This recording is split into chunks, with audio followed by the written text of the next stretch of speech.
Right, everybody, hello and welcome to Aberfeldy Live. This is our monthly Talkaoke. This month is a special, it's a Women's History Month special, actually, in fact, which could be the theme of tonight, but as it is with Talkaoke, conversation may go in all sorts of different directions. We've got some props here to prop up the conversation if it's needed. But first of all, let's find out who is here with us. What are their names? I'm going to go from my right. Can you give us your name? My name is Doris. Welcome, Doris. There you go. I'm from True Ambassadors. Okay. And I'm happy to be here today. Fantastic. And who else do we have? My name is Anna. I'm also from True Ambassadors. And again, very happy to be here again. Thank you, Anna. Who's this? Hello, I'm Mikey from The People Speak. Okay, never heard of that one, not yet. Hi, I'm Joseph. I'm from UCL. Okay.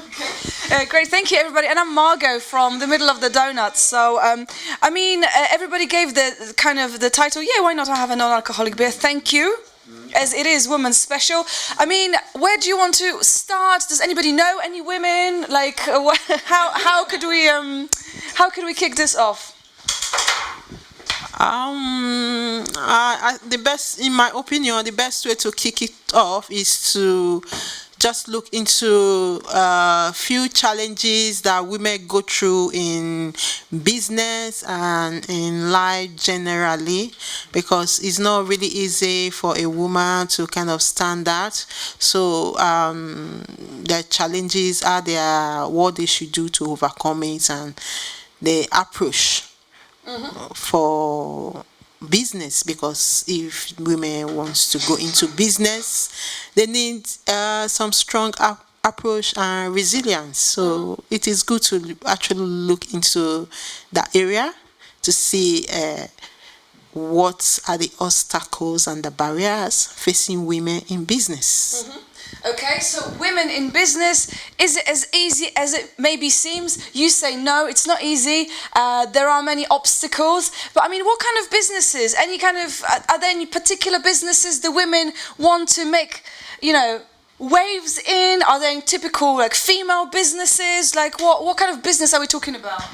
It's any type of business, because there's no really a business that says this is a women business and this is men business. Any business, because we are all beings that we kind of want to do things the same thing, where our approaches might be different because we are women, and because of some challenges we face that push us back. Okay, so women face challenges. They push women back.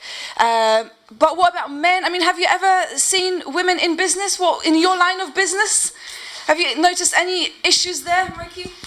Yeah, there are a lot of women. There are some issues, yeah. But I mean, I don't know if any of them are specific to being female. I don't know. I mean, I think there's certain businesses which are quite male-dominated and certain ones which are quite female-dominated, but they're quite stereotyped. Things like nursing, I think you find a lot of, especially primary school teaching, but teaching in general, and things like electricians and plumbers and tradesmen.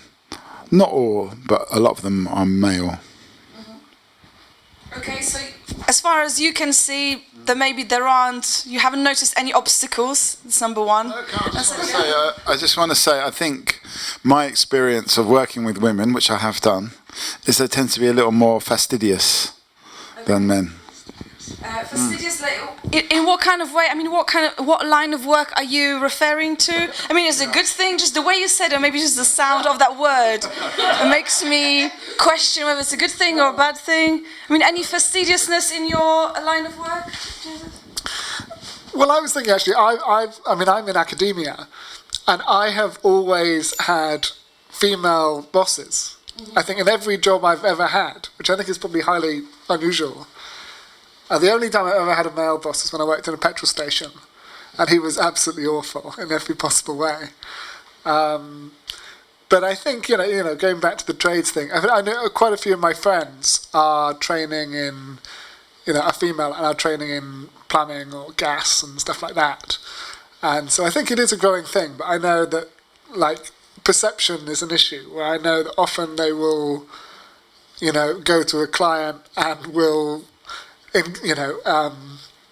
face perceptions from people that are, backwards or making assumptions, which obviously is not something you want to have to do if you've gone through the same training as everyone else. Yeah, completely. So you're talking about these kind of maybe typically male jobs like plumbing or electrician.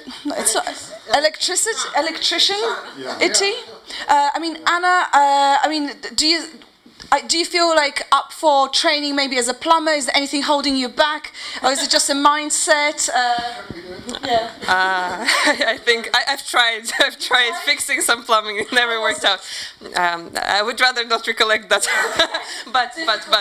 but the point is actually is interesting because recently I started a degree in engineering, and I have no engineering background, and I faced a lot of kind of these stereotypes that you would think about women in STEM, but sometimes you would think, oh, I would come into this environment and people would have stereotypes about me as a woman.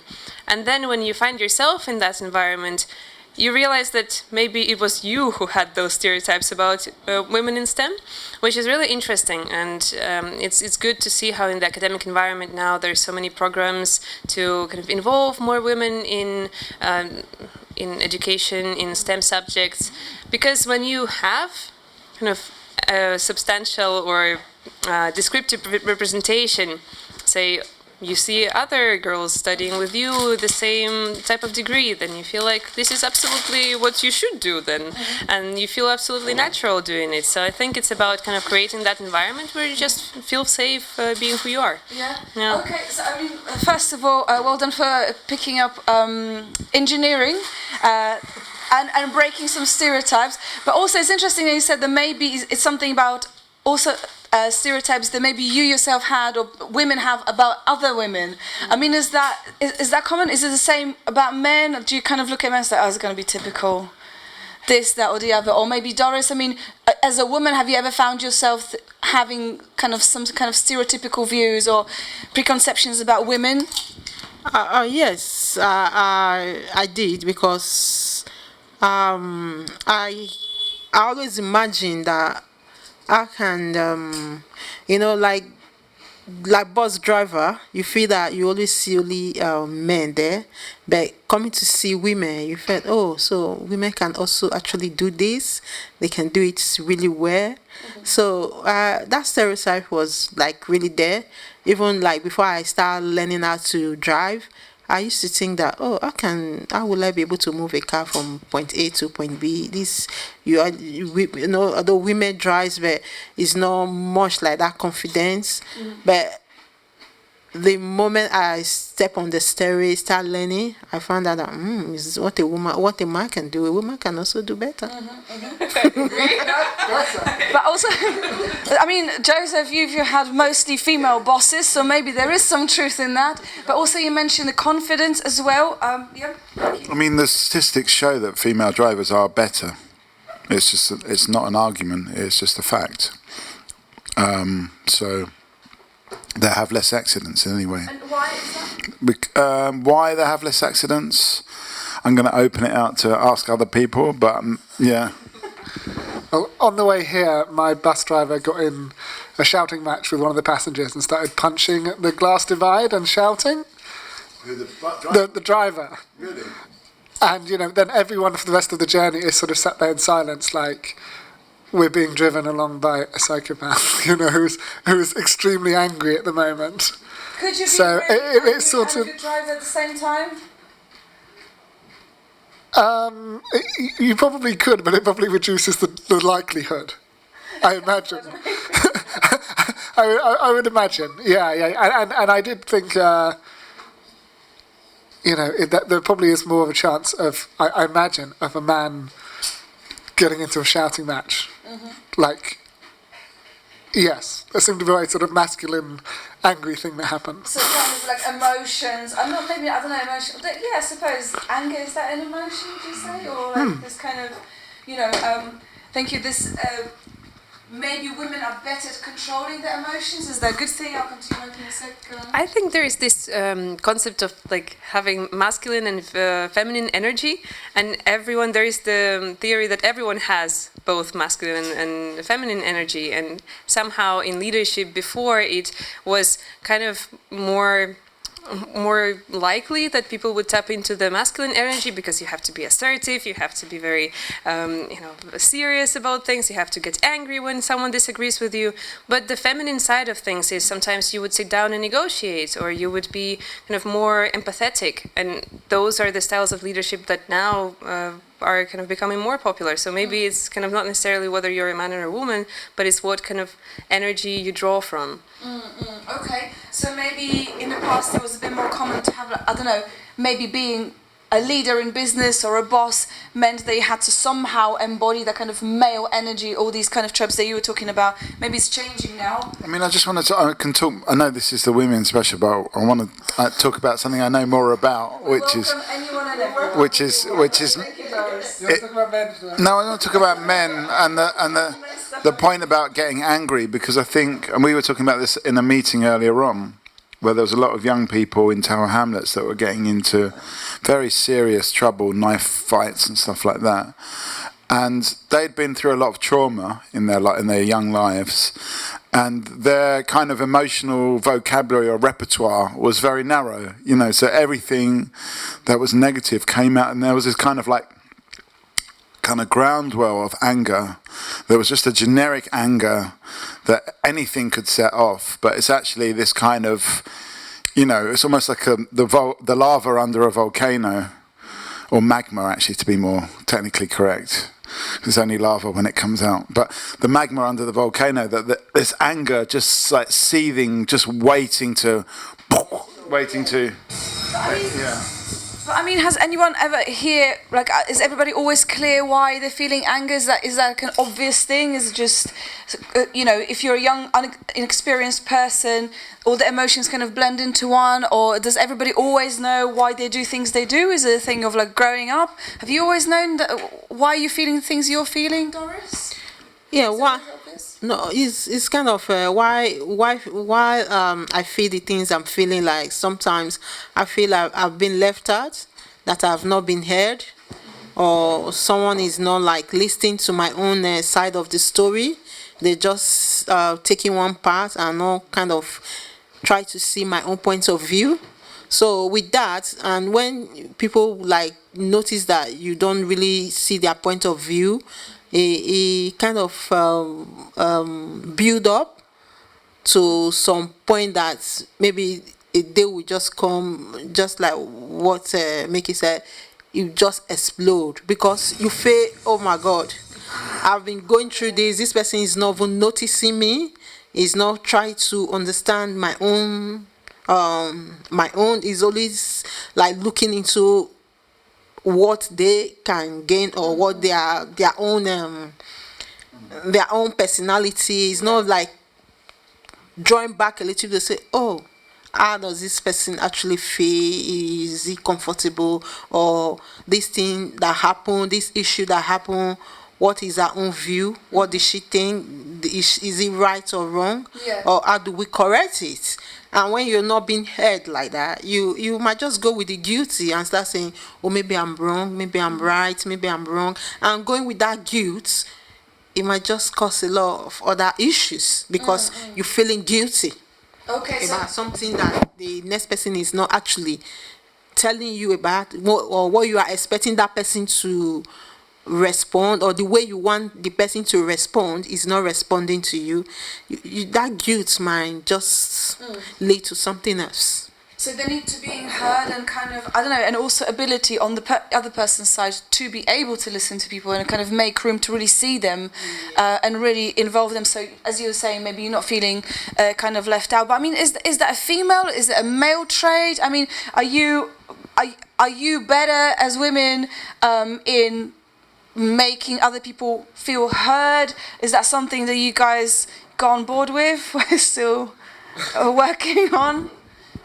I mean, I think it's something that I've kind of had to learn through doing Talkaoke, But when I first started doing Talkaoke, I just wanted to tell people what I thought rather than listen to what other people have got to say, be they male or female. But how did you figure out that this is like an important skill? Was it because people were saying, "Hey man, like what? I'm not being heard," or was it less directed as that? I mean, I think I always wanted it to be about what other people said, but sometimes your own voice can overpower, overshadow what other people have got to say. It's very hard just to encourage the other people without, I probably thought to begin with, if I just say everything I think, everyone's going to say what they think too. But then I realised that there's a way just to let other people talk and I don't necessarily need to say what I think. And other people inevitably will say bits of what I'm thinking anyway.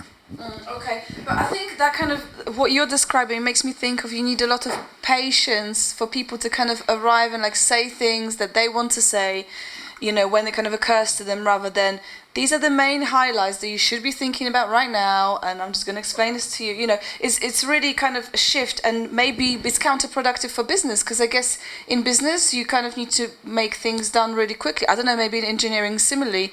Is there much time for like exploration, deliberation, making people take their time, understanding things? I mean, do you feel like there's a pressure? I think there is the pressure, but like in anything, either it's a new project in business or a project in engineering and studies, you have the ideation stage of it. Like, you need the creative flow, and you need to draw in people who have different experiences. Sometimes they may not be the most vocal ones, but you need to make sure you tap into their kind of knowledge, as Vicky was saying. It's exactly that. And then once you have that process of kind of the creative side of things, then you set a project line, like a project story map, and have a timeline, and then you have to be kind of very quick and very deliberate about what you do. But that's kind of how I would see it. I mean, so I guess what is more important? What's more important, meaning bringing people on the journey with you and kind of allowing them time and space to develop and kind of, enjoy the idea stage of everything and then the execution? Or is it more about getting stuff done in a kind of timely manner? I'm just kind of thinking about that, just because, we're talking about, the kind of soft human interaction side, but also there's the job, there's the degree, there's the project that needs to be done. Joseph? Well, I think it's a bit of both. I think certainly I've been involved in projects where everyone is being so careful about making sure everyone's being heard that nothing ever seems to progress. Is that a bad thing? And, well, in the case of somebody, everyone's just thought, I wish somebody would just make a decision, and it can feel like a lot of it can be just for the sake of it, That's a sort of performance of trying to be, rather than it being purposeful. And there are times when it's very much needed. And then there are other times in particular industries, I think, where it can just become this thing where everyone's so worried about making it. I think councils and the government are probably a very good example, where these consultations go on for years and years and years, and no one ever gets the compensation from a problem, or no one ever gets, trials go on forever and ever and ever and ever, and then somebody dies before the end of the trial, or they become president again, before they're found guilty, and all these sorts of things. So there's time for deliberation, but... Yeah. But there's this kind of performance of deliberation. It's kind of like, yes, I am demonstrating that I am listening to you. By the way, I am listening to you. I'm not just performing this. I'm performing and I'm listening. So I'm really multitasking. Because we ladies can multitask. Just saying. But yeah, so I mean, so which direction do you want to take it? Multitasking, what women can't do. Guys? I'm not very good at multitasking, but I'm also not very good at unitasking either. Oh, you're just not good at tasking? Yeah, there's the tasking element. It's not the multi-stroke-uni thing, it's the tasking. Just doing tasks. Just tasking, just blanketly. Okay, fine. Anna, you really challenged my multitasking there by whispering whilst Mikey was saying, but I think you want to... Yeah, what were you going to say? Oh no, I'm going to say a very brief final thought because I'll have to leave, and I was told that that is the only way to to be able to stand up at this table. You are correct. This is the only way. It's the best. It's the only right, the only right It's way. like years of experience and deliberation knows to this. So. Well, I would like to say a big thank you for this discussion, because it's really important to talk about what women can and generally what people can do when they empower each other. So yeah, thank you so much. Thank you, Doris, for the beautiful invitation. Yeah, have a good discussion, everyone. Bye.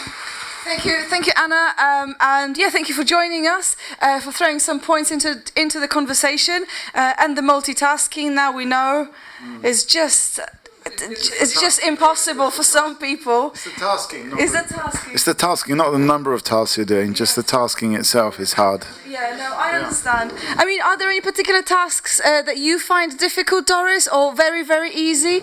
Be it because you're a woman or not, I don't know. What are you very good at? I'm very good at I'm getting better in my people skill now, but what I'm good at is I'm kind of a very patient person. I've learned to be patient through experience of life, knowing that no matter what you're going through, it's not just you going through it, there are others going through it too. So but you just have to be patient to listen to the other person and try and hear from the other person's story before you chip in your story, because sometimes people just want to bring out everything in their hearts.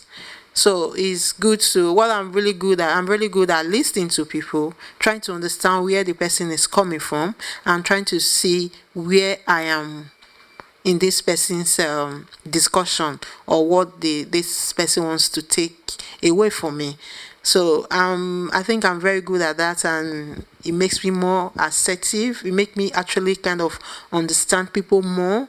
So because understanding people will not make me cross boundaries. Because if you don't understand somebody, you might just be crossing the boundaries or see the person you don't know.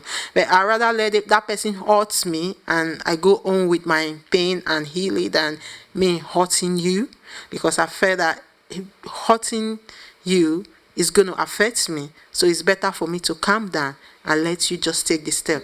But at the end of the day, if the person realizes that, oh, what I'm doing is not fair, I need to come back. So I love just like, okay, let's start again. Let's see how it works. Can I ask you a question? Because I'm just interested in this idea of, performing, the consultation, performing, the kind of listening to people. I mean, have you ever found yourself performing some of these things? Like maybe not fully, like you're not fully there, you're just kind of doing something because you think generally it's a good idea, but your heart's not in it. Yeah, I've seen myself in my journey of my starting the charity. I've seen myself in that dilemma so many times. Like I'm just with the person is just doing something, but my mind is not fully there. I just want to see what this person is going to be doing, because it's just like my mind is not fully there, but I just have to be there. Yeah. Because do you ever feel bad about it? Sometimes I feel so very proud that truly I was just half there. So what makes me proud is like, oh, this person should have understand that I was just half there. I wasn't really fully there, because if I'm fully there, I will be stuck. But because I don't want to be stuck, I have to be half there, so that when there is the get out, I will just kind of take it quick and say, oh, thank you, bye. So okay. I've found myself. Yeah, so it does happen sometimes. Oh, it happens all the time. And if you are into business and you're running a business, you're working, you're trying to put a lot of things together, and everybody is also on that same route. Everybody is also on that same lay. Everybody, the life is so harsh that people come with different attitude.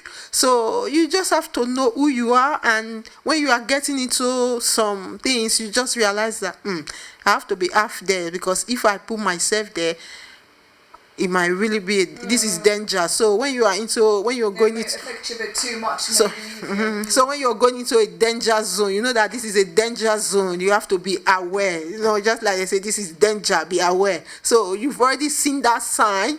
You are not truly like alert.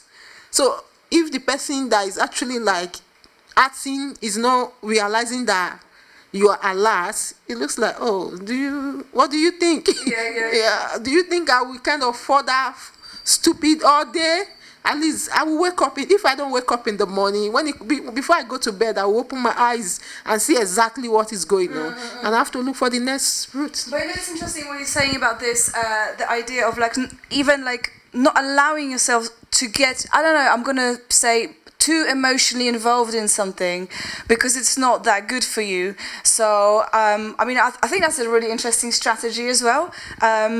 So it's kind of like fake it till you make it, but also there's like, I just cannot get involved in this because that maybe is gonna, I don't want to overuse the word trigger me, but you know, maybe it's gonna kind of take you on a journey or take me on a journey that I just don't want to be on, because as you say, life is hard. Yeah, because it can really trigger you, and everyone has what do you call it, a tolerance zone. There's a level anyone can tolerate up to, and once the person gets to that limit, the person can be triggered, and if it's not well controlled. So if you have actually understand that this person is coming, the direction is coming, is not going to be a good one, you have to actually really control yourself, so that when it gets to that point of trigger, you are already equipped. So if you are not equipped, if you don't understand yourself, you don't understand your emotions, and it just happened, it can lead to something else that you cannot get out of. And once depression comes in, that's just it. So for anyone not to get into depression, you have to be very assertive, you have to be patient, you have to be compassionate, you have to have that empathy, because you have to put your shoe in that person's shoe. Because if you are putting your shoe in somebody's shoe, you will be able to understand the person better, and you'll be more assertive and look after yourself. Because and try to do sound effects. Obviously, I failed miserably. But I think you're talking about also about the empathy, also about like having like, I don't know, tools to be able to deal with maybe even depression, things like that.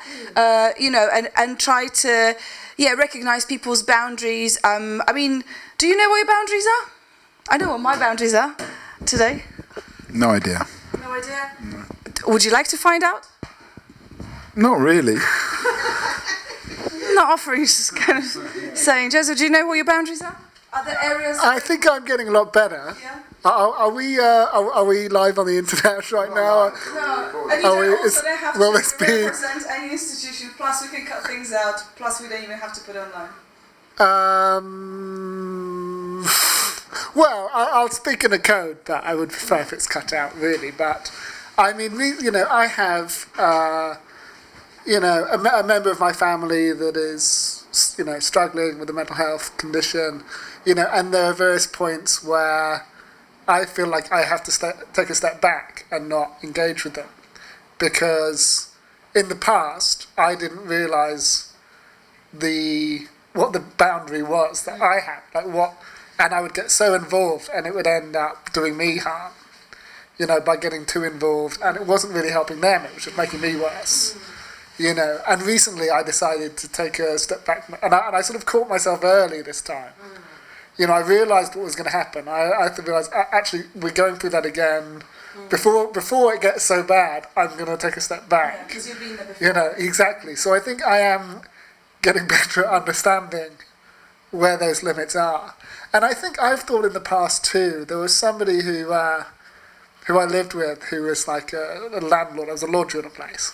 Very difficult character, and he had a lot of problems, and I always used to find it difficult to work out how much sympathy to have for this person, because it felt like they were also a very privileged person, and I know lots of people that aren't privileged who are going through difficult times, and I sort of felt like I had like a limited amount of empathy.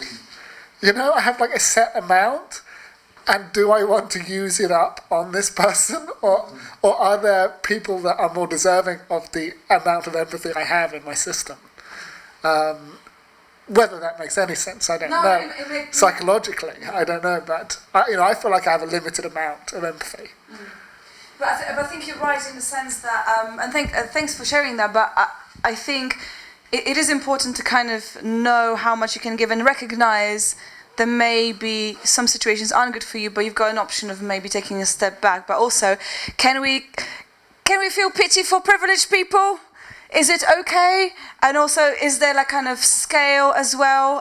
Because I completely recognize what you're saying. I found myself in this situation, but it's not about me. But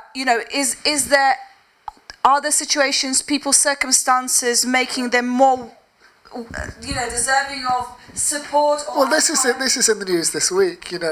Particularly relevant to gender, when you have a very famous actor. Like, I think Olivia Colman was in the news this week, played the Queen and all that, saying that if she'd been a man, she would have earned a lot more money. And now, obviously, she's probably a multi-millionaire anyway. And how much should we be, concerned about the lives of people that are super rich? And, a lot of the talk around pay gaps seems to revolve around pay gaps of super rich people. Where somebody earning 20 million instead of 15 million, and less of it seems to be focused on people on minimum wage or London living wage, and so for some reason the media have a lot of attention for very privileged people. So is there some kind of a trick that these people kind of make headlines, or they're the ones kind of championing equal pay, even if it is a question of 5 million versus 10 million kind of figures? Is media just more drawn to people who are in the public eye? Like, what is it? Mikey? I think it is. I think we live in a sort of celebrity-obsessed world. Are there any particular celebrities you're really following? No, in fact, I live in a very celebrity-rich area in Broadway Market, but I'm continually not recognising the celebrities as they mingle past me in the market and in the cafes. Why isn't it? Is it because they're wearing like the tracks? No, I'm just not good at recognising. I'm just not good at recognising people. If anyone's watching that out there and I don't recognise you, please just accept my apologies. I've got bad eyesight as well, but I just don't buy into this whole celebrity culture. You had an award last year. Yeah. Oh, yeah. You haven't recognised that whole time. Yeah. But anyway, I would feel much worse about not recognising Doris than not recognising Keira Knightley, who I failed to recognise, or Michael Fassbender, or FK. I didn't see Beyonce. All of these people have wandered down Broadway Market, and I failed to recognise them. But I just, on the other side of it, I don't think that's important, and I think we just I listen a lot to the radio, and they're always going on about what celebrities are doing, this celebrity, that celebrity. And hello. Welcome, grab a seat, grab a snack. Grab some drinks. Some drinks. You're most welcome. I'm going to do an introduction, but make yourself comfortable. Go on, Mikey. Yeah, no, I'm just saying, I think we're in a celebrity-obsessed culture. The worst one was when Princess of Wales came to visit Talkaoke, and there was a whole rigmarole about it. And, in the end, I felt that she just wanted to be just treated as an ordinary person, and we wanted to treat her as an ordinary person, but there's this whole system that says, no, you're the big name, you're the, and I just think it's very toxic, actually. Okay. So at the moment, we've got Joseph, we've got Mikey, we've got Doris. My name is Margot. This is Talkaoke. This is a bottle top on the floor. We've got Jerry and Barbie. I never got the names, but I think it's pretty obvious. Yeah. And who do we have here? Ranjita. Ranjita, welcome. So we have been talking about. Sorry, I've just got my multiple drinks because it's all about hydration. It's quite important. Doris, I'm concerned about your hydration levels. Do you require a drink? No. I'm okay. Just like I told you, we went to African restaurants, so I kind of had too much, and my stomach is so full. So I'm kind of want to. Digesting. Yeah. Because anything I take now, I might throw out. So I don't want that. Okay, you take it easy. Although this table has survived many different things, maybe not this version, not that, but take your time. Take your time. No, please do. So we have been talking about celebrities. Is it okay? I mean, should we be feeling sorry for Keira Knightley if she's not getting 15 million, but only 10 million for her part? I mean, we're talking about personal boundaries and kind of, recognizing when you get yourself into maybe complicated situations with people who maybe have got trauma, have got something they're trying to process, but they kind of drag you in. To what extent are you supposed to get involved and support? To what extent do you have to protect your own mental health and kind of step back? We have been talking about women's things. This is a really awful way of saying it, but it is a woman's special somehow. This week. Yeah, exactly. We're talking about women in business, having female bosses, male bosses. Apparently, there is a difference. Mikey, how do you have No, I just want to go back to obviously Princess Kate. Yeah. Last week just released the news that she'd got cancer, and obviously we met her in the thing but I did obviously, I'm not a royalist, but it did make me feel really sorry for her and feel for her, just as you would with anyone with cancer. But obviously most of the time people just have cancer and they go on their cancer journey without you even hearing about it. Yeah. Okay, so latest news. I mean, has anybody seen this news? Anybody kind of read or interacted with this? I mean, what are your thoughts? Do you think... what do you think about it? Is there some kind of, do you feel sympathy, or is it more like, well, she'll be okay, she's probably being well looked after? What about people who aren't getting the kind of care and that kind of stuff? Are celebrities actually, after all, they do have a function? Olivia Colman complaining about pay gap, and actually Princess of Wales revealing something about her health condition. Is it actually important? And who is it important to? That's kind of where we are. Ranjit, you go. Princess of Wales reviewing her condition, it just make me personally to understand that you don't know what the next person is always going through. You can see people flashing, looking great, looking good, looking fabulous, but in the inside there's something going wrong, and it just make me realize that we are all human. No matter the kind of position you occupied, it can just happen to anybody. So it's just that human part of her to just make people understand that, look, I'm also in this journey. So it's a way of her coming out to encourage others that, look, I'm one of the top and mighty there, but I have my own issues. So we that is not yet there, we should also look at problem that, anything can happen to anybody. So it's not because some people blame themselves to say, why does it happen to me? Is it because I'm not doing something right, or is it because I don't have the money? Is it because I'm not eating the right food? Is it because I'm not going on holidays? Is it because I'm not doing this? It's not actually that. It just, when something wants to happen, it just happens to anybody. So it's just the resilience, the courage to also encourage other people to say, we are on this journey together. But you're saying kind of also, I think you're saying also about this kind of not blaming yourself for things going wrong.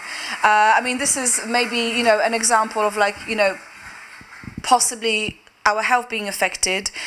Is it actually something that we've done wrong? Is it just you're supposed to be, or is just so completely random? They could be me today, you tomorrow, Princess of Wales, whatever. So that kind of sense of guilt as well that you're talking about. I mean, is everybody's conscience clear about how they're leading their lives? Everybody good? Are there any things? Well, I do think that, I don't drink alcohol anymore. By the way, this is an alcohol-free beer. But, I do kind of almost regret not giving up alcohol earlier and just generally having a healthier lifestyle earlier.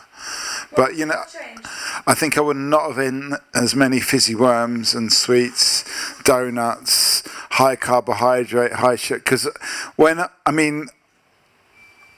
probably the best period in my life was when I went to art school, and I just loved it so much. And I just used to drink a bottle of Coke a day just to give me the energy to go, just to make art from the morning till the afternoon to the evening till the night, every day, all day, every day. But it was a very unhealthy lifestyle, and I think it has affected my health in the long term. Okay, so maybe for Mikey, basically you're happy with your life, but you would have, if you could, you'd erase that bottle of Coke a day through your art school. To rewind to that moment, relive moments. I mean, Ranjita, do you have any moments in life that you'd like to relive and kind of make different decisions? Are there any of them impacting your life right now? All the time. You need a time machine for your birthday? Oh, actually, I would like a time machine. I think that would be great, and I'd like to. Some things that happen too quickly, and I think that being somewhere or seeing something, and if that could be just expanded and be in our little time capsule, I think that would be quite nice. And I think in some ways we are. This feels like a time capsule. Like we're gonna go somewhere.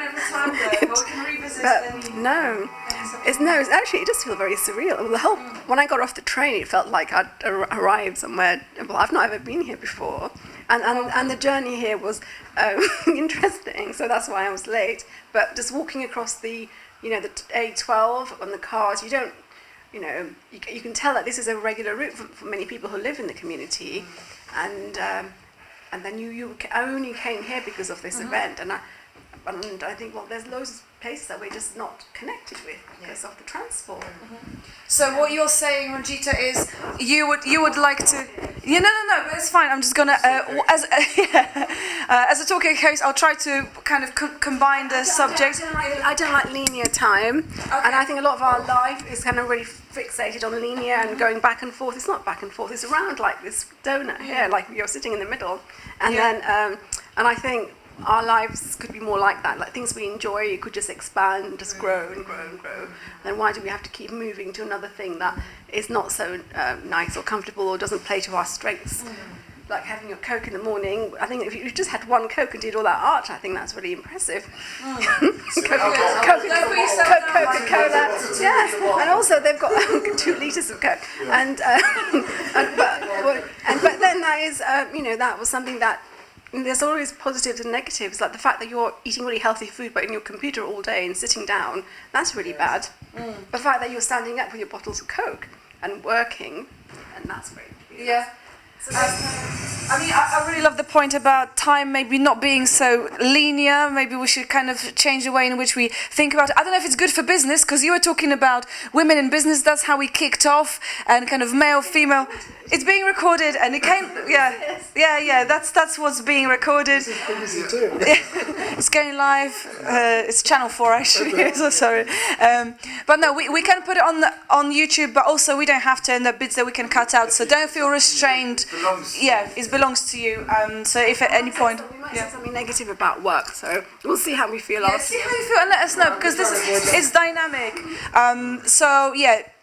Please don't feel like worried about it, because we can always delete bits. But as you were saying, you're talking about almost like expanding, being able to move back and forth and around time. More dimensionally. So apart from crossing A12, which obviously was a highlight for you today, are there any other moments that you would like to kind of revisit and expand, Mikey? Well, we went to this film yesterday, and it was about the region of Abkhazia, which was formerly part of Georgia but was taken over by the Russians.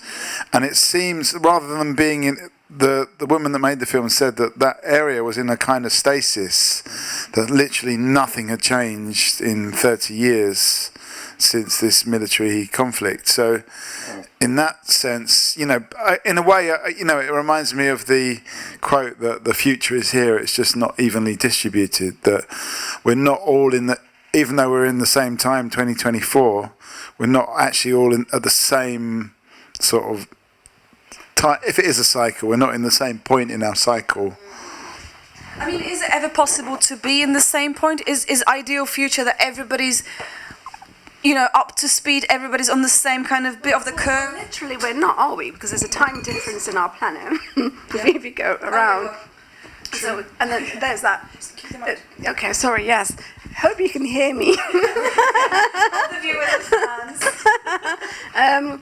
But we're not, and when you talk about our world and different people and different countries, situations, there's the inequity, inequalities, and on all the things, and just the way things are structured, who has power, who doesn't, what's important. Kate Middleton's cancer has become very important, but others' situations hasn't, and why is it, and so on and so on. And then this is supposed to be Women's Month, isn't it? And what does that mean?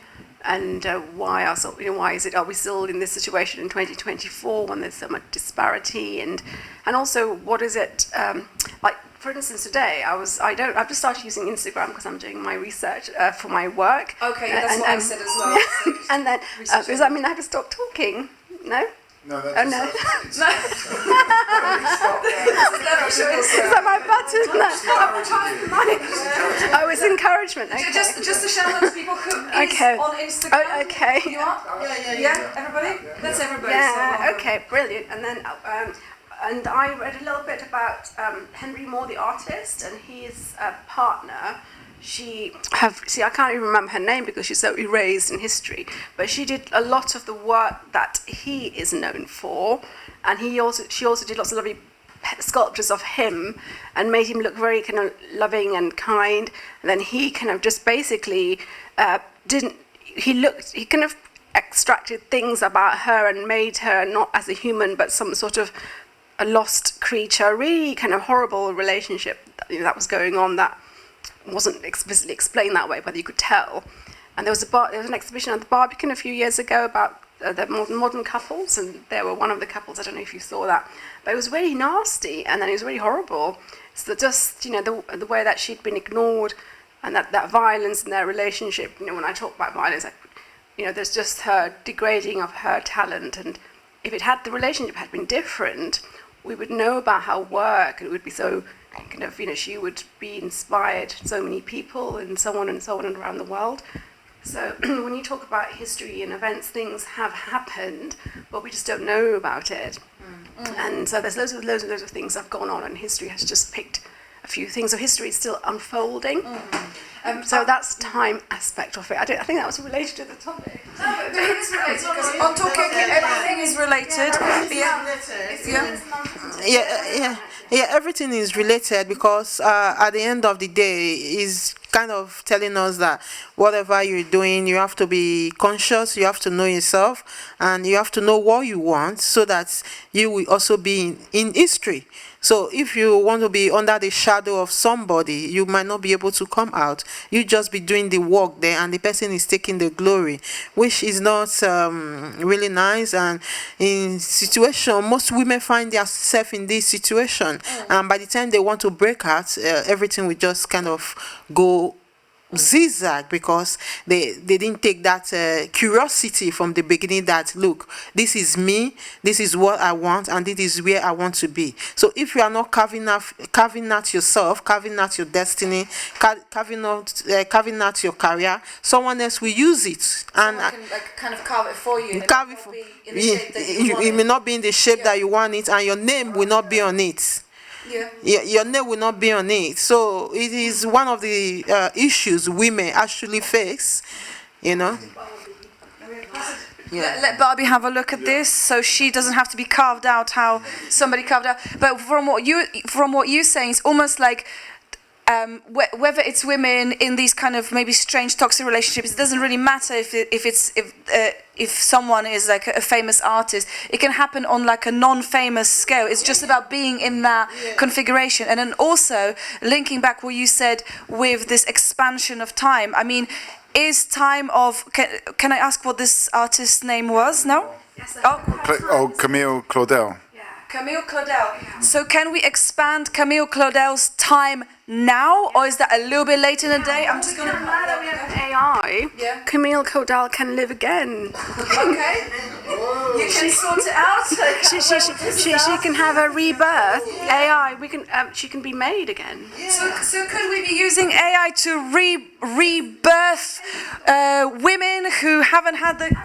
I mean, it's interesting. I was talking to a friend of ours, Hortense, about a similar thing with another sculptor, famous sculptor, Auguste Rodin, who also had a famous, not famous wife, because I can't even remember her name. And I think that's the interesting thing, is that no, Auguste Rodin is like another sculptor who had a wife that helped him, but never got any credit. No, that was Rodin. Oh, that was Rodin. Okay, right.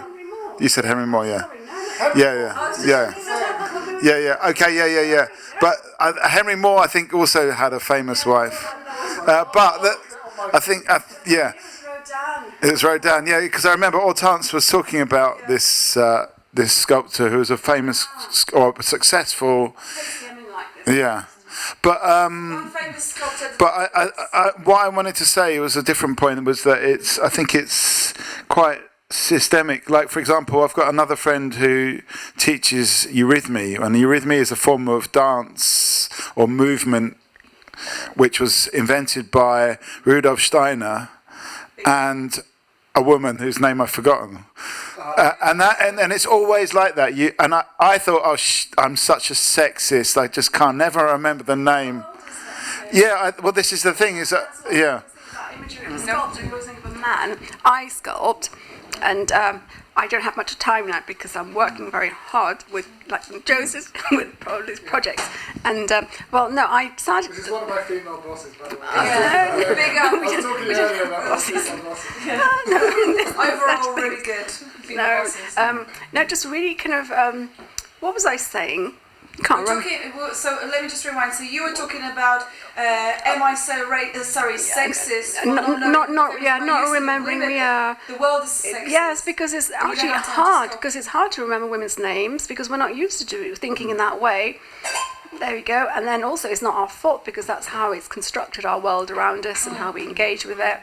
But we were also talking about AI and also, this question of like, to what extent, do we have to put in our own work to make an effort to not be just like this cog in a sexist world machine, or is it just like, I can't remember her name, is that, I think it was a few weeks ago. I can't remember. I was doing some project where I was creating images through AI, Mid-Journey or something. And I noticed the case that every single time that I was generating a woman, they always had high heel shoes. It didn't matter what the profession was. It didn't matter. It was that had been like built into the AI, and I literally had to like put in like woman with flat shoes to be able to get one without. Did you break Mid-Journey by doing that? I did. It exploded. But yeah, all of these things are now being like written into these AI softwares that learn from. Yeah. To generate people, there's some racist images because. I'll do that. It's Margot. Is it? Yeah, it's Margot. It's okay. We can swap anytime because it's women's special. So we can. Yeah. So I'm just kind of like, I'm just filling time really. But if you want to jump in at any point, I'm not really even important. No, this is great. It's nice. It is like the bar feel, isn't it? It's interesting because I'm also doing research on alcohol.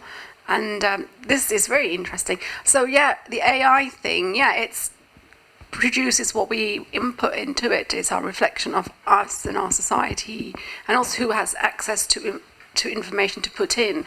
The global majority does not. So this is a very Western view anyway. Women with high heels. I mean, but just to kind of link it again, that's just something that we do a lot in this kind of way of facilitating, linking different ideas. But is there a way of kind of linking, I don't know, some kind of celebrities from all these different cultures that maybe aren't so represented? They're not feeding the data into the big AI. Should we be using celebrities? Yeah, like Bollywood is a big thing, and that's really toxic in so many ways. And it's worse, actually, women, if you do Bollywood AI, it would be really horrible what you would produce. It's sort of very overtly sexualized, and that's just seen as the norm, much more than UK. It wouldn't be, there'd be loads of complaints, the way that Bollywood women are portrayed in the media, that if it was done here, in the UK newspapers. but people who are in power, who produce those things, think that's the norm. So celebrity culture is globally, there's something wrong with that. And media culture. Give us one thing that you think is wrong with it, because it kind of did come up. Created, it's mainly finance. If it produces money, it sells. It's all to do with. It's driven by that. It's all money. If something else made money, they would do that instead. And also, it is male dominated as well. Those kind of industries. And those are the things that's appealing to other men, and therefore you would buy that kind of imagery and that ethos. Okay, so celebrities too much connected to making money, quite simply, and then that makes it. I just want to say it's also, I think, appealing to women as well, which is another 50% of the market audience. That they're also interested in the glamour of women as much as probably men are. I think especially when it comes to things like high heel shoes, because I don't think men are actually that interested. By and large, you've got the odd fetishists, but most men are not, I don't think, that interested in shoes in any. It's very a functional thing, but it's a thing that women like to wear high heel shoes. Where does that aspiration come from? Like male Louis Vuitton man. Wearing high heel shoes now. Not very high. I didn't mean to put my. You see, if my mum saw this, she said, "Oh, you can't put your feet near someone's face. You should just go." It's fine. Really, no, it seems really awful in sort of my world, my world, Nepal and all that. But yeah, I mean, all those aspirations are created not by women. Those, like I said, it's all money driven, and it's that look that AI thinks is the woman's look of the heel. When did people start wearing high heel shoes? So When did they start happening? So we can't move around, control, and then those dainty small feet was seen to be very attractive, especially if the woman couldn't move and she just had to move up and down in the room and couldn't go outside unless she got permission on chaperone to go outside. I mean, maybe this is a really dumb question, but like, is there an equivalent in the male experience of high heel shoes? Yeah. Is it bondage? Saying it really loudly. Well, if you look at my bicycles in the other room, and until recently I used to have a very, very thin bicycle tyres, which I always completely unfunctional cycling in London, but it's just like a racing design. And I always felt that was the kind of my male equivalent of a stiletto, because it was all about a kind of thing that I wasn't doing. I wasn't racing, I wasn't trying to, I wasn't in the Tour de France. I was just going from my house to my studio, but with very, very thin racing tyres for no reason really, apart from I felt better with the racing tyres. So it is something, it's quite sexist maybe, about the kind of interface of the road.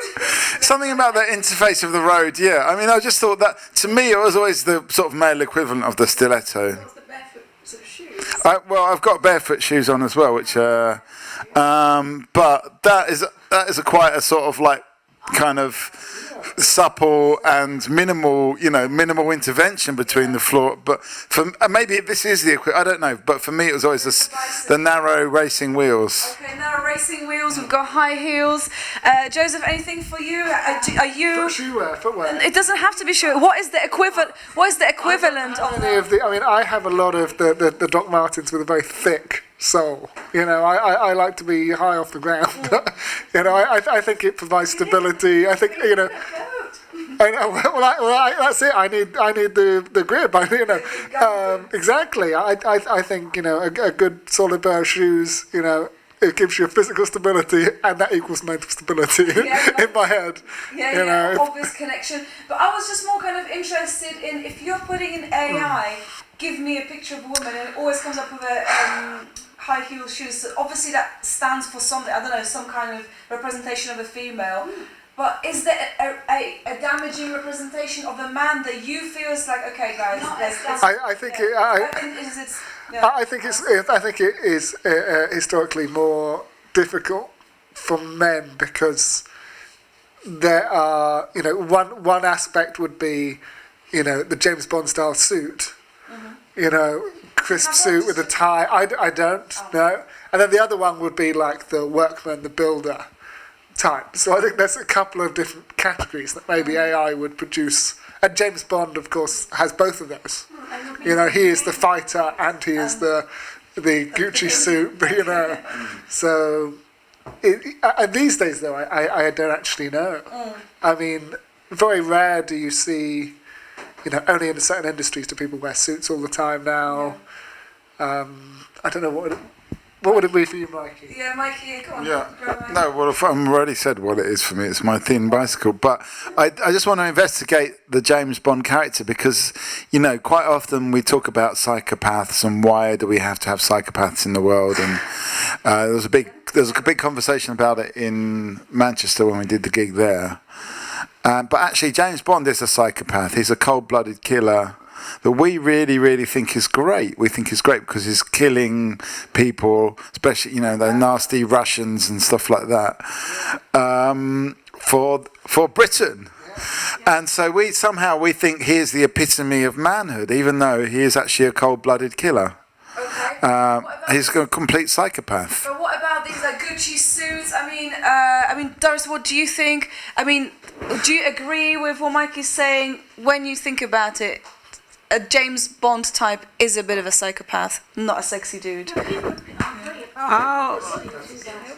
Yeah, I agreed, but it's also on the everybody look at that sexy part and that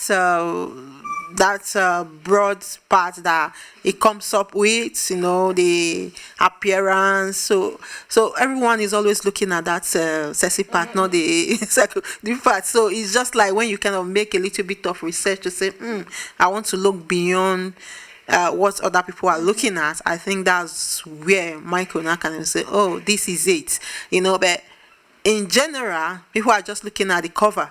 They're just looking at I know they always say don't look the cover, don't the book, what is this, how do this, don't judge the book by the cover. So, and for James Bond, my opinion is people are judging the cover of the book. They are not really judging the inside of the book. I think that's So this is interesting. So is sexiness some kind of I don't know, cover up? Is it like, I don't know, is that like cover? Is it like a deliberate, I don't know, almost sexy? Yeah, I mean, this is history of, you know, attraction, what is appealing, what is enjoyable, something that's dangerous. In Adam and Eve, you know, in Western culture, about wanting something that you shouldn't is forbidden, and the fantasy of James Bond, he's doing things that you wouldn't be able to do in your normal day to day. So that's appealing, but. Yeah, I think what we're attracted to, there's a perverseness, human nature, and that we create things that are bad, and we like things that are bad, and where we're drawn, we're not, and we call it bad because that's bad because it's not economically functioning, because it would make us good if we did. So yeah, there's we like to. And also James Bond. There hasn't been a female James Bond, has there? There's been a female Doctor Who. So is it a matter of time, or is it just gonna matter of time? Are the sales gonna plummet? There's been female superheroes, but not as many as like the James Bond has always been the white man, English, you know. So the question on the table. What? I just wanted to link this up with something earlier, which is that, you know, when we think about James Bond and this balance between some, you know, the sort of sexy psychopath, right, and how the Gucci suit and the sexiness like allows you to look over the cold-blooded killer aspect. And I think the exact same thing is true of Kate Middleton.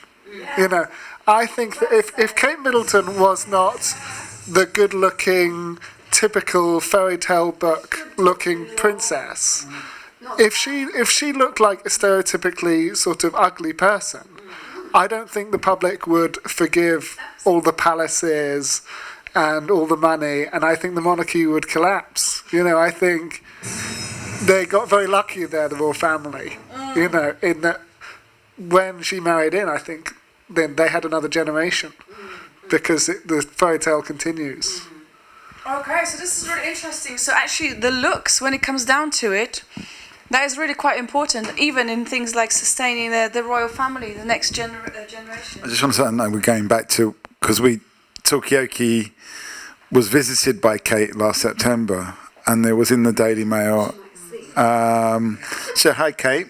But that we were really kind of, we didn't want to talk about that much because we're not big royalists really, but we did look at the thing, and I was expecting all the comments. There's 12,000 comments on the article.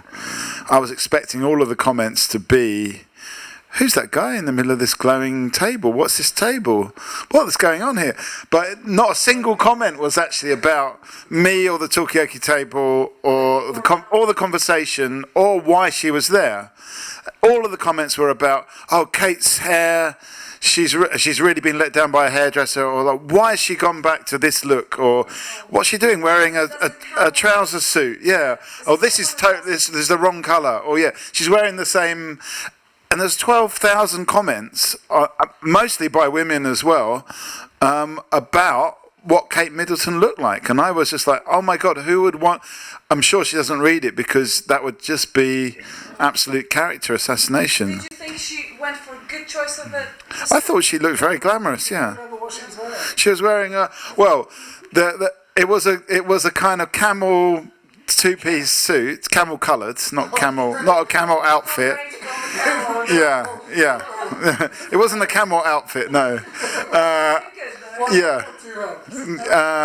But yeah, it was a nice outfit for sure. Okay, so people are spending a lot of time commenting on this. So obviously, okay, maybe it's just a bit like what is this obsession with looks all about? But maybe it is really interesting. Genuinely, people want to invest the time in commenting about that, not the merit of why Kate Middleton was there. Guys, obviously had your hand up, and I'll come to you. Yeah, I think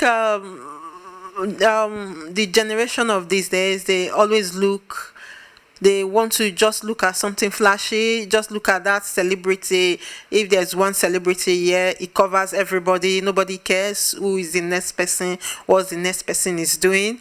And if you're putting on, they just want to look what you're putting on from your head to your legs. They just want to see it and see, in fact, they just want to judge it. They just want to buy it in the market. In fact, they are having the tag on it once they see it. So it's such a funny world that celebrities are, even if they go to Primark to buy the clothes, they are not looking at the Primark. They are looking at what the upmarket of oh she's putting on this. So it's just a way of. And that's why A1 is using the high heel and using women because of their flexibility. It looks like very flashy. That's what you see first, and your mind will say, "Oh, I need to go for something like this." So it's just a strategy for the market to make money. So are women? I'm gonna controversially abbreviate it to: are women just naturally good at advertising expensive shit? No, not just women, but men are also good with it. That's why you see some men, they are body build, so they use them too. Mm-hmm. So when they do a lot of body build, they love sexy things. So men too are also good. It's not just the women. Okay, it all depends on the direction they are taking. So it's actually in this respect, it's more equal. It's both men and women can make things sell. That is not the reality at all, because who controls advertising? Who controls what we see and what we aspire to?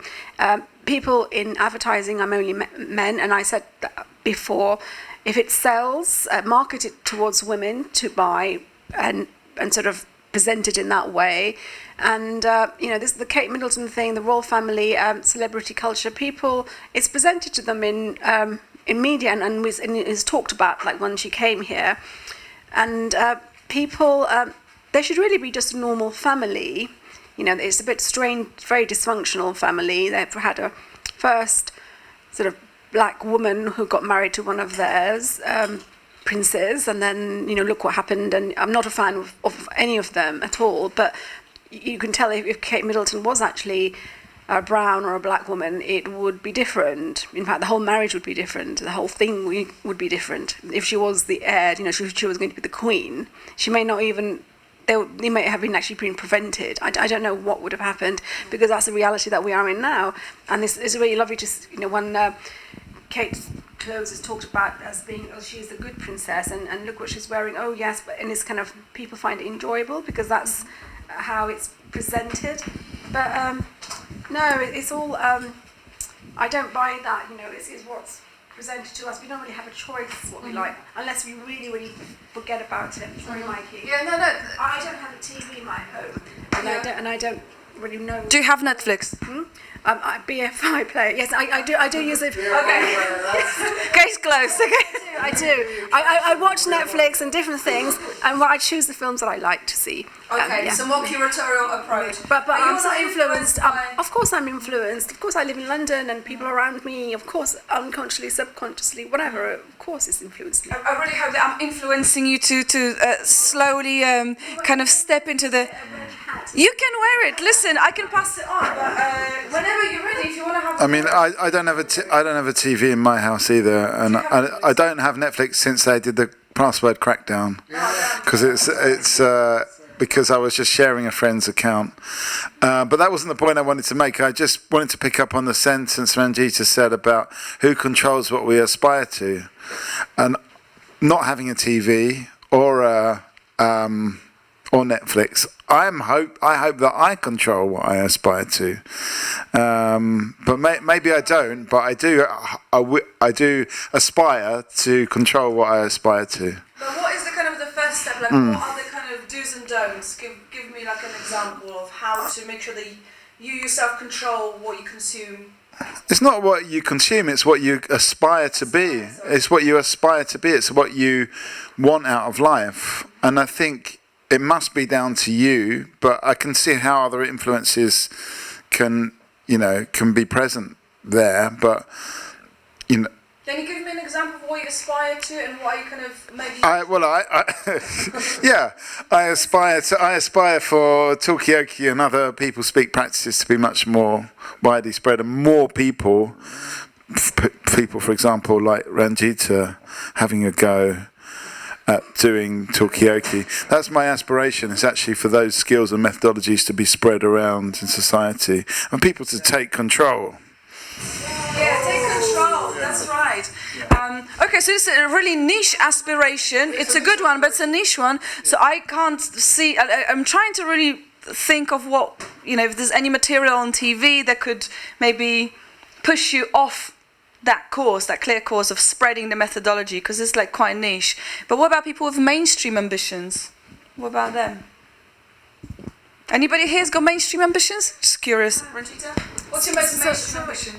I'm just thinking about your question. About what mainstream. I mean, what does that mean, and who defines it? Sorry, I'm being like this because because that's what I'm thinking when I see it. Oh, hang on, the toilet announcement. Yeah. We've got a toilet issue, but we just...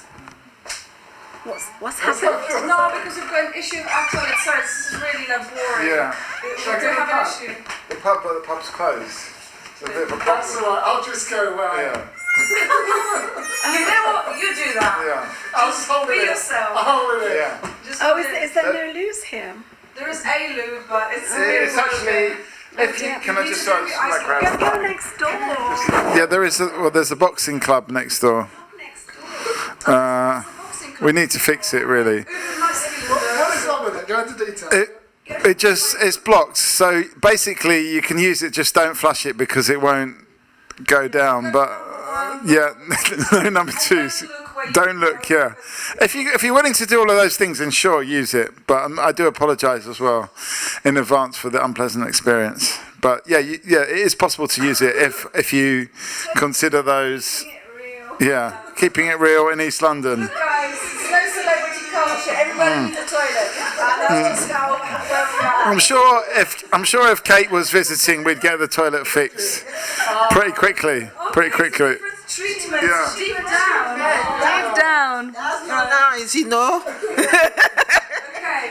But Ranjita, before we went on this kind of toilet-related thing, which very important housekeeping. So Joseph, what's it going to be? You're going to use it? You're going to risk it? Or? Too late. Already done it. No. I will. I'll hold it in. I think I'll reconsider every 10 minutes, and then I'll try to work out what to do. Maybe I'll just go in the park. Maybe I'll go behind a car or something. I don't know. A lot of trees and parks in this. I'll think it through.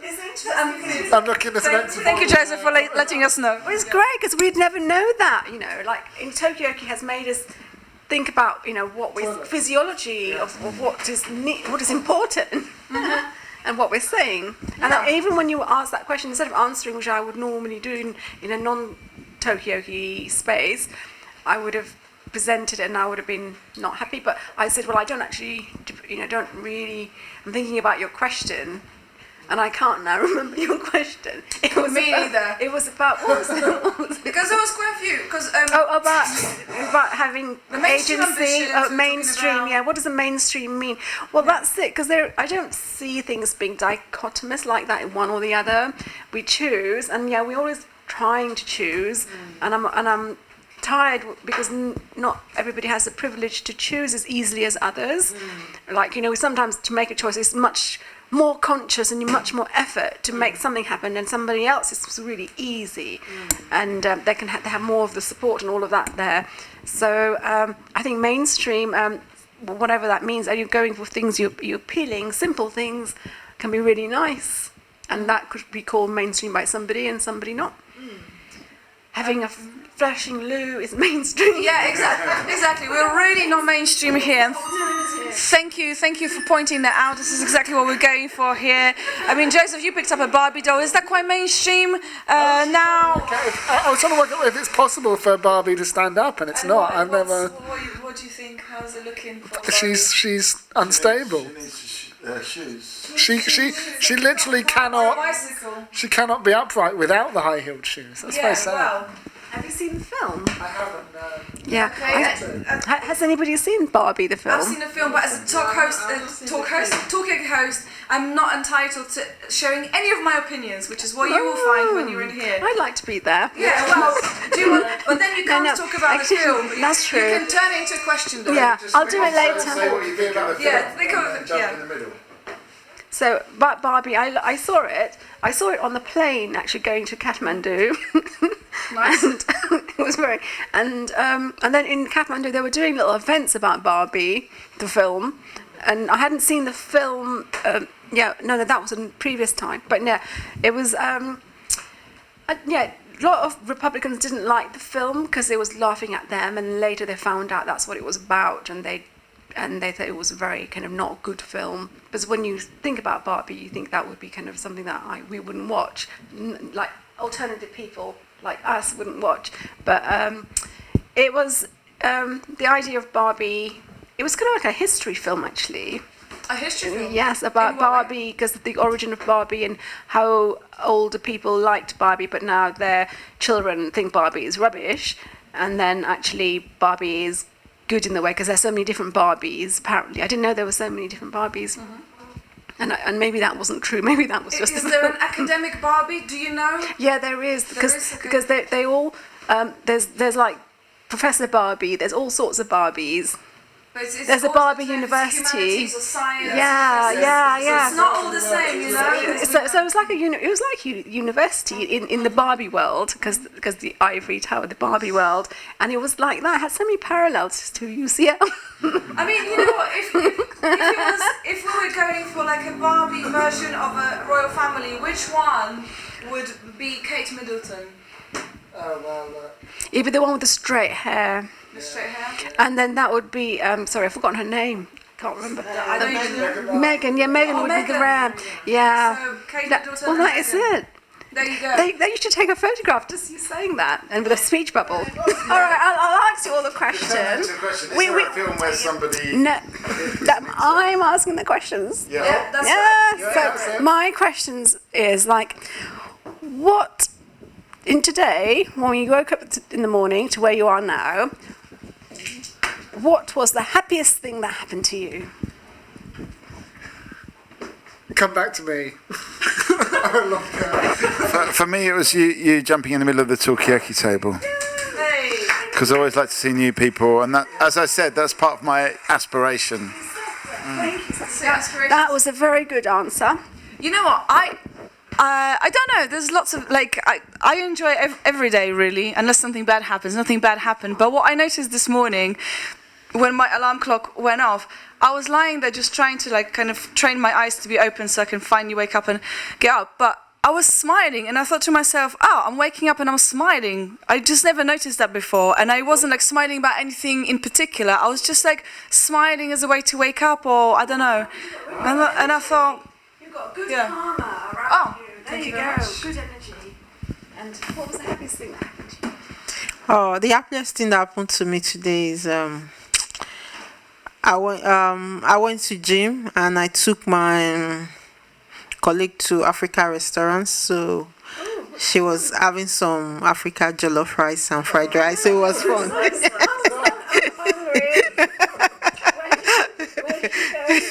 It was in Plaster, so we kind of had some fun. So it was really funny to take her there because she's from Ukraine. So she's been hearing about jollof rice, fried rice. So I just say, "Oh, come and test it." And the way she was jacking on it, he was eating, it was really funny, and he was enjoying it. So it really made me happy that I could introduce someone to continental dish. Yeah, so you're very nice too. You get joy from other people's joy. yeah, see the way she was just smiling, eating it. He was testing everything. So it really makes me happy. I don't know I was so happy when she was eating it. So nice. And have you got a happiness? Yeah, I did. I mean, I didn't have the greatest day on average, but I did have a chat with a friend of mine who's just back from paternity leave after having a baby, which was very nice. Just it's his first kid, and explaining all of the sort of shock and the life changes that's happening to him. Not only was that nice, but also made me happy that I don't have a baby to deal with. So is that why you were happy? Yes, because Was that why you there was a moment, where when he was talking about getting up 3 times in the night, and the reason he had to get up was to change a nappy, I did think, I have a beautiful life. yeah, my life is quite nice. Yeah. I just want to sort of add on to Margot's point about the alarm clock, because I hate to wake up with an alarm clock. What makes me happy is waking up with, whenever I'm ready to wake up. And so, that gives me joy just to wake up without an alarm clock. I have a clock with hands. Sorry, that shouldn't be talking about me, isn't it? Well, anyway, I can say something here, which is that all of you said about your happiness did not involve money. Yours was like seeing somebody else enjoy themselves. That made you happy that you did something for someone else. And then The jollof rice must have cost money, though. yes, but they, it wasn't. How much is the jollof rice?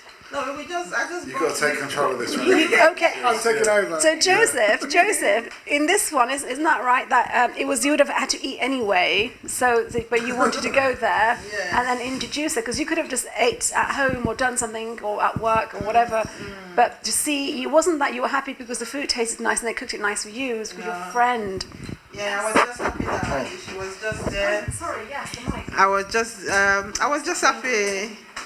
I can just here's the picture. I was just happy that I was just happy that she was she just really enjoyed it. So it really makes me happy though. Oh my goodness. And what's that, plantain? Yeah, plantain. So so she had good fun. So I was just happy that we could really had our lunch together. So it just made me really happy. Oh, you're such a nice person. Oh, thank you. Just a point on hosting this. I know you've only just got in, so it's maybe being a bit tough, but you could just maybe ask, did any of the these activities involve money? And leave it there. Let the other people around the table join the dots. It's, okay, you probably are making links, creative links, but let the people around the table join the dots as to whether it did involve money. I mean, for me, this Talkaoke table didn't come for free anyway. It did cost a lot of money, although we've probably made the money back, to be honest, by now. I'm still using it, so that's good. But anyway, back over to back. I'll let you pick up the pieces out of there. You also have to pass the Jaffa cakes around. Yeah. Thank you very much. Well, when we've only got 4 people around the table. But anyway, sorry. Now I've killed the flow, which is always a bad idea. So, but because it's all about flow. Yeah. So no personal viewpoint, just questions, and then therefore it's a bit like action learning. I'm part of an action learning set. We don't give anyone advice; they present an issue, and then we get them to explore. So therefore, I won't bring up any suggestions. So it's just more of a question, and people can. Is it question? Kind of is, but also it's about having fun. So sometimes you make somebody saying something really worthy, and the other person saying something really worthy. If you can link things together in a fun way, not necessarily funny way. Look, that's a picture of Dan. Isn't that Dan in the middle? Dan Gwell. he's A double. He's from our. So the question is, sorry. I missed the whole conversation about money, whatever you guys have been talking about, but I was just thinking, I wanted to link the idea of food and female and masculine, because apparently eating meat is quite a patriarchal thing. Is it? Yeah, apparently it is. So supposedly, very good. Supposedly, I don't know, because it's something about you need strength, you need physical strength, you need to eat meat all the time, and it's somehow, something like that. I mean, I don't know, I just heard it somewhere in a podcast, so yeah, I just wanted to throw it out there. What do people think about it? What do you think about it? Amazing, thank you very much. Now we're cooking on gas. I think it could be true. But it's just funny. Maybe there are some things that we do to ourselves that kind of enhance our, sexist perspective or patriarchal order or something that we're just not aware. Maybe me wearing red lipstick, it's like, oh yeah, I'm just expressing my personality. Am I expressing my personality? Does it need to be expressed through this? Am I just a victim of advertising? I just find it fascinating. But meat was the first one for me. I was like, come on. So I'm thinking about it. And then, is that appealing to you or not? Which bit? The meat being patriarchal. Well, I think it will help me become vegetarian more. I mean, I'm mostly vegetarian, but I will have some of the meats that you brought in. So I'm also big on double standards myself. And going back to what we were saying about James Bond being sexy and bad, would you like to make a link with that? Sexy, I would eat him. Okay. Would you like to say something, Mike? Well, I'm not a vegetarian or a psychopathic killer, so maybe that diminishes my sex appeal. I don't know. Hasn't meat got a lot of like female hormones in it, which make you more feminine? That's what I thought. But anyway, I'm talking. That's more coming from my vegetarian propaganda sort of perspective. I can see where you're coming from with the meat and the, building up the muscle and all that stuff. But I haven't really eaten meat for decades, and I've got muscle. Thank you very much for sharing that. Muscles and Mike and muscles. And so what would I'm thinking about now something else. I'll try and spread it around to Doris and. Actually, that was interesting. Would you like to add anything to that, Doris? Because it linked onto about sex, being something sexy and appealing and neat. It's all because of that toilet there was spoken about. Into all these kind of topics. More eating chocolate and alcohol, non-alcoholic drinks. For me, I don't really think meat can make men sexy, because there are so many things they can eat, and there are so many things they can do. They can, when they go to gym, I don't know, maybe when they go to gym, they take a lot of protein to build up the muscles. Probably it's coming from that direction. But I don't really, I'm not really like sure of that meat making them more sexy. I don't really think so. What makes somebody sexy for you? what makes somebody sexy for me is about being humble. When somebody is being humble, being polite, and when somebody is being humble and being polite, and just dress moderate. You don't need to dress too flashy. You can put on a very simple t-shirt and a jeans, and just being polite and nice, outspoken. And that makes me look at that direction that, oh wow, this person is so sexy, so nice, But when you even if you dress with the most James Bond bracelet suit and you're so arrogant, you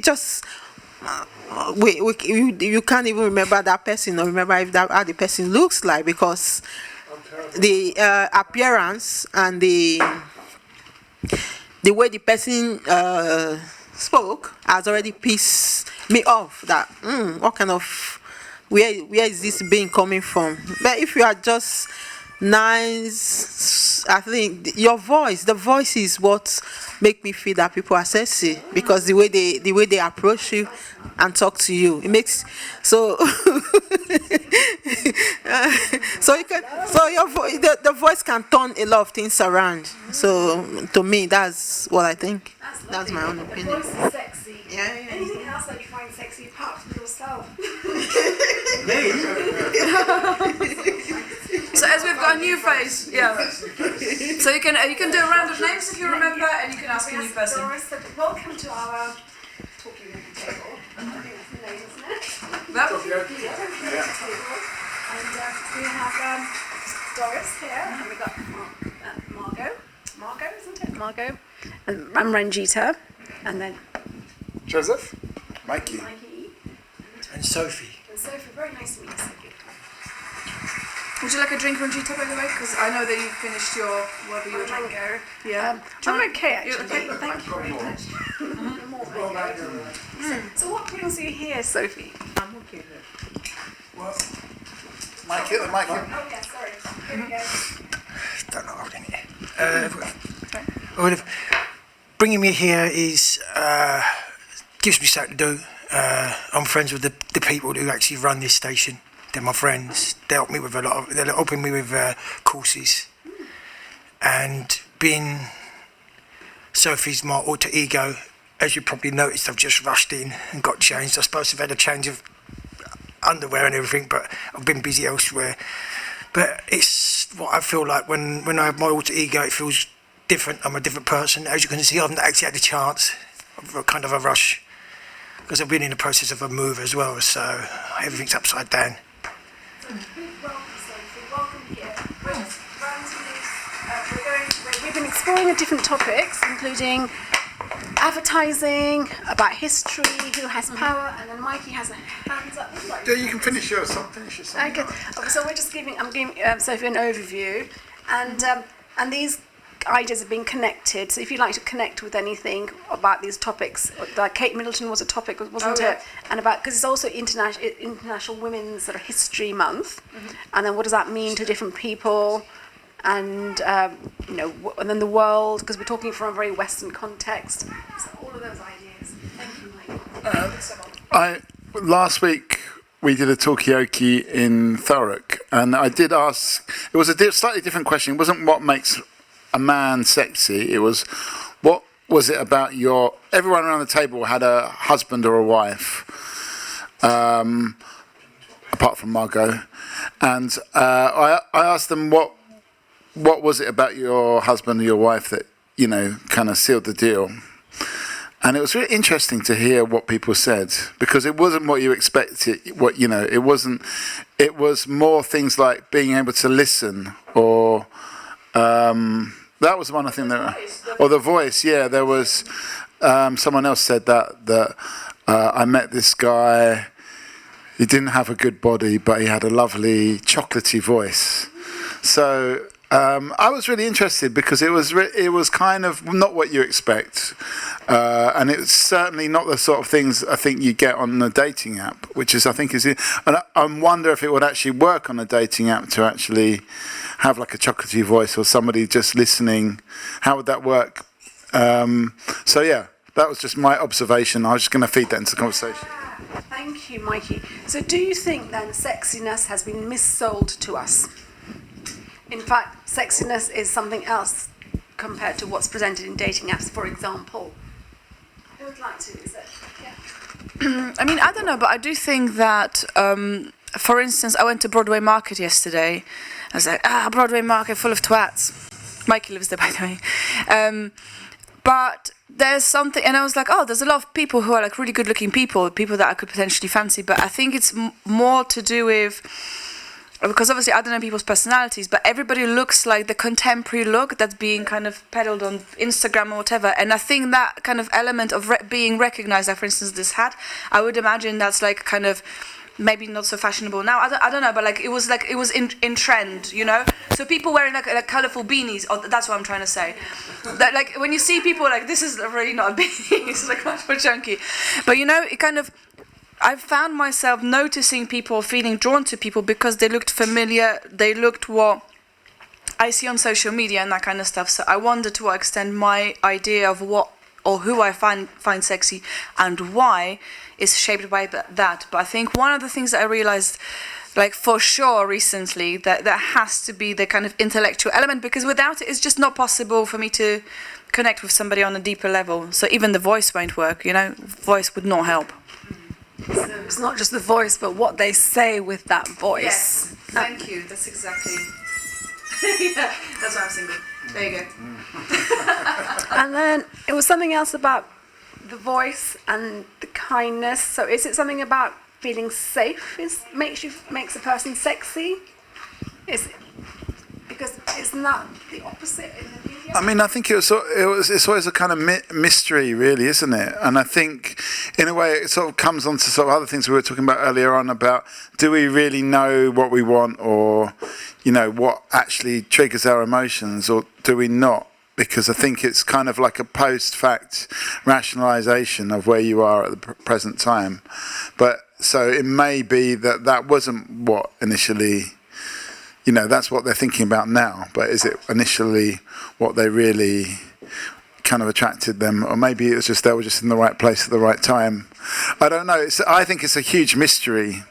The mystery of, you know, and if it's not just about sexiness, to me, it's also about love and forming that long-term relationship. What is going on there? What is actually, are people sort of, you know, getting into? Because I think that in a way there's two different things possibly as well. Well, I was wondering, you know, when it's good that I'm talking because I'm not eating those crisps. They're extraordinarily good. They're very sexy crisps. But like, when I think about what I might find sexy, I think of that as being something that's very like natural or something very instinctive. But I think the sort of facts show that, you know, over time, people are very much influenced in what they find sexy. They're told what to find sexy, and it does have a massive impact on people. And there are some cultures around the world that find fat people very sexy, and other ones that find very, very thin people very sexy. If you go to like Rome or Greece and look at the old statues of the naked people, they've all got extremely small penises, all of those statues, and that was seen as the ideal male at the time, which doesn't seem to be the ideal male now when you know, look at, you know, the media. And I also wonder whether the way that what like the general idea of sexiness, is that changing faster and faster?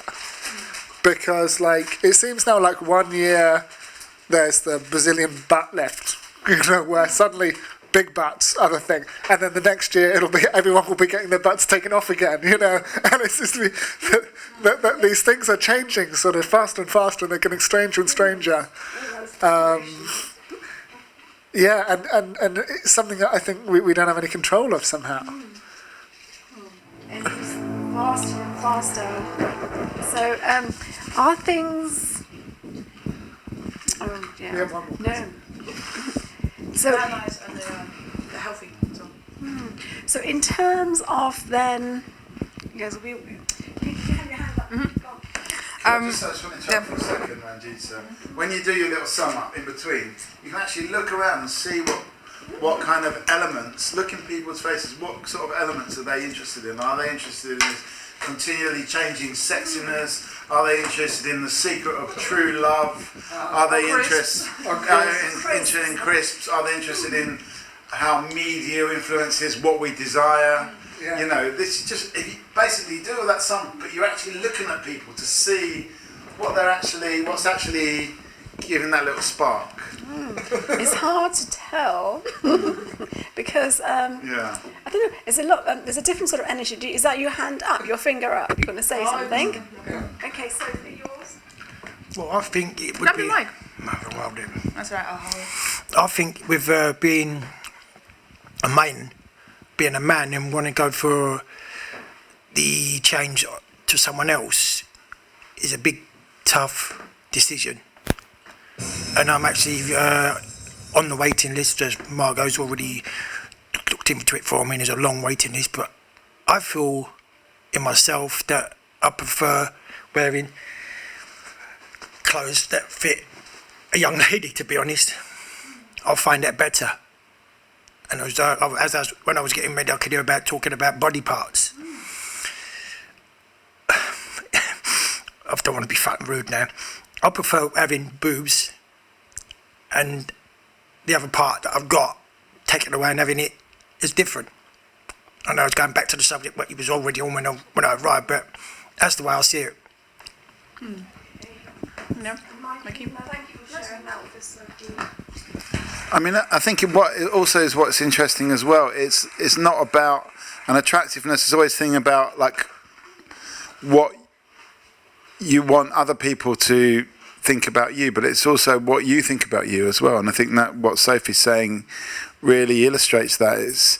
There's two sides to it. There's what other people think, but as how do you judge your body, and how do you?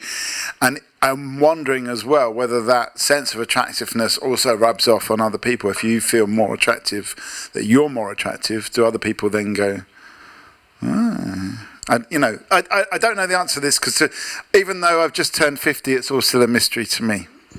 Wow. Oh, thank you, Mikey. It's interesting. Got a couple of questions, Doris. Thank you. Yeah, what I just have to say is it all depends on how confident we are about ourselves. If we are confident and you look, you appreciate yourself, because there is a say in my place that says, if nobody praise you, you praise yourself. So if nobody appreciates you, appreciate yourself first. So when you appreciate yourself and look at yourself in the mirror, appreciate that little self, yourself, and once you go out, you will be confident about yourself, because once you're confident about yourself, you will be able to express yourself. But when you're not confident about yourself, nobody will actually look to you, because you're not confident about yourself. And so why do you want me to be confident about you? So you have to be more interested in yourself and give yourself that assurance that you are who you are, and you are what you want to be, and you are where you are, and you are where you want to be. So if you are not confident about yourself, nobody will actually look at you. Nobody will look at you that she's not confident about herself, so why should I be confident? So it's all about that confidence, building up yourself and looking onto yourself. Thank you, Doris. Great answer. But I want to know, what do you do? What do you do yourself? Because you explained what you should do, but what do you do as an example? What do? I do what I like. What do you I remember, like, when I came newly to when I came newly to England, because I'm just getting used to the system, getting to go to work. You have to wake up late. Sometimes you just bath. When you're rubbing cream, you just do yourself. But as time goes on, I begin to realize that I need to look after myself. I need to spend time in the mirror to cream myself, to make sure the cream is on myself. And I need to kind of look what I wore, if it's okay, and get a proper mirror by me to view who I am. Before, even when I put on clothes, view it. So when I'm sure of like, oh, I love this thing, I love what I'm seeing, I love my body, I love my skin. So it makes you confident. Because if you are not actually seeing your skin, you're not looking at yourself. You're not looking at, oh, like this place is dark, this place is this. And somebody is coming to tell you, oh, why is your skin like this? You're supposed to be the first person to see exactly what is in your skin, or if there's anything coming up. So you have to be worried that, oh, I need to look after myself. So when you look after yourself, what I do is I look at myself in the mirror. I take my time to rub the cream. Even at present, there's these bubble soaps I used. So sometimes I use 4 to 5 soaps just because I just want to be happy at that moment. Just put the bubble soap. So I feel the bubble on the bath. And so feeling the bubble on the bath and pouring it on my body, it makes me feel relaxed. So it makes me feel relaxed that, okay, when I do my hair, somebody will say, oh my God, your hair look good. But I've already know that I've seen it that it's looking good. What I did, I like it.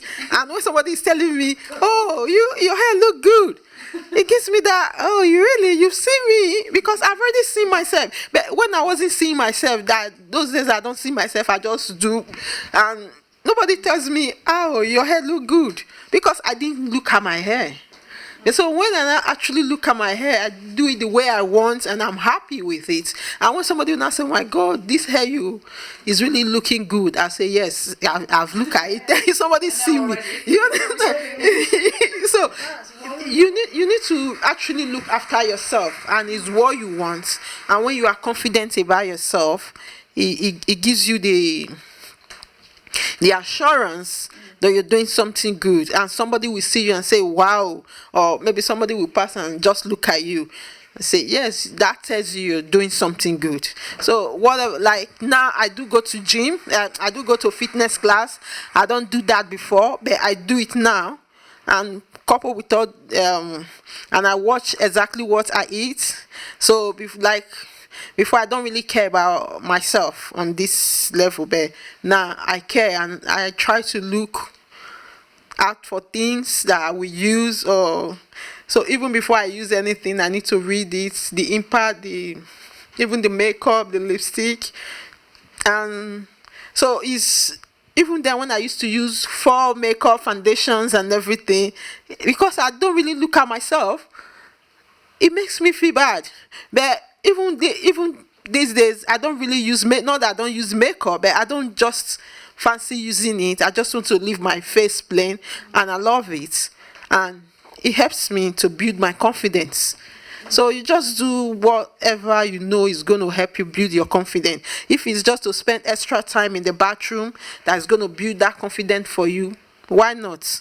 Or extra minutes looking at yourself in the mirror, admiring yourself, admiring your shoe, wherever you are putting on. If it's even not, it doesn't really matter what you put on, but just love it on you. See the fitness. Yeah. Thank you so much, Doris. This is so lovely. You're welcome. Even in and out of Talkaoke, there's a brilliant thing to hear. Oh, that's so lovely. One of the nicest things I've heard all week, maybe the whole month. Oh, God. It's the best thing in International Women's Day month, and that's my opinion. Mine. It's more of an encouragement. Like encouragement. Yeah. But doesn't need encouragement. We have given us loads of encouragement. Thank you. And what I really liked from what you said is like it's almost getting used to seeing yourself, like seeing your skin and your body, and before you start putting clothes on it or whatever it is, usually clothes. But just like really being okay with your. But to me, it's also like being okay with your own I don't know, maybe mortality is going, like, I think it's related, just being okay with your body changing, and you know, and this is like the first layer, that's the main layer. People don't always see it, but you see it, you know you've got it. And I think if you can be okay in your own skin, that's really, really powerful. And yeah. Oh, thanks. Yeah, thanks. So yeah, feeling comfortable in one's skin. But I wonder how guys feel about how much of your life is spent on wondering whether whether you feel comfortable in your skin. Because I think for women it's like, yeah, of course we think about it.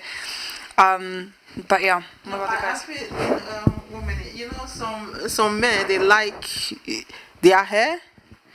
I think their hair makes them look, the way they see their hair. Like my friend, he likes his hair. Once he's like, it's one thing that he's always conscious of, hair. And I think that's what men actually like. That's what I actually think, that when they have a good cut, and they brush their hair, I think that it makes them kind of a bit, I don't know.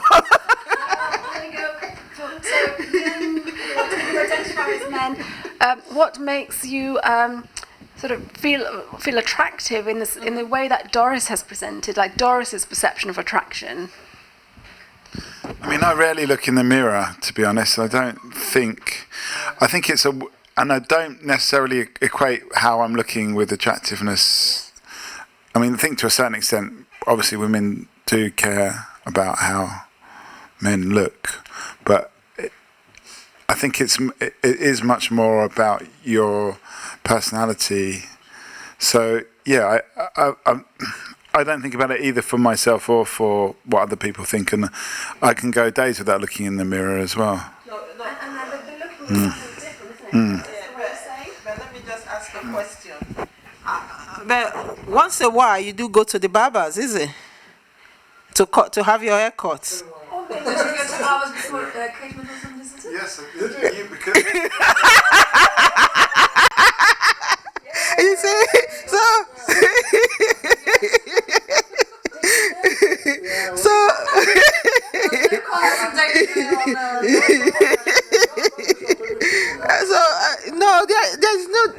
there's no way they will leave their hair. When it comes to really looking or going to special occasion, their hair is just that, their face. Even they might not really put on anything good or look after their clothes, but when it comes to their hair, they look for the best barber to give them that haircut. So I think men are actually really crazy about their hair. Yeah.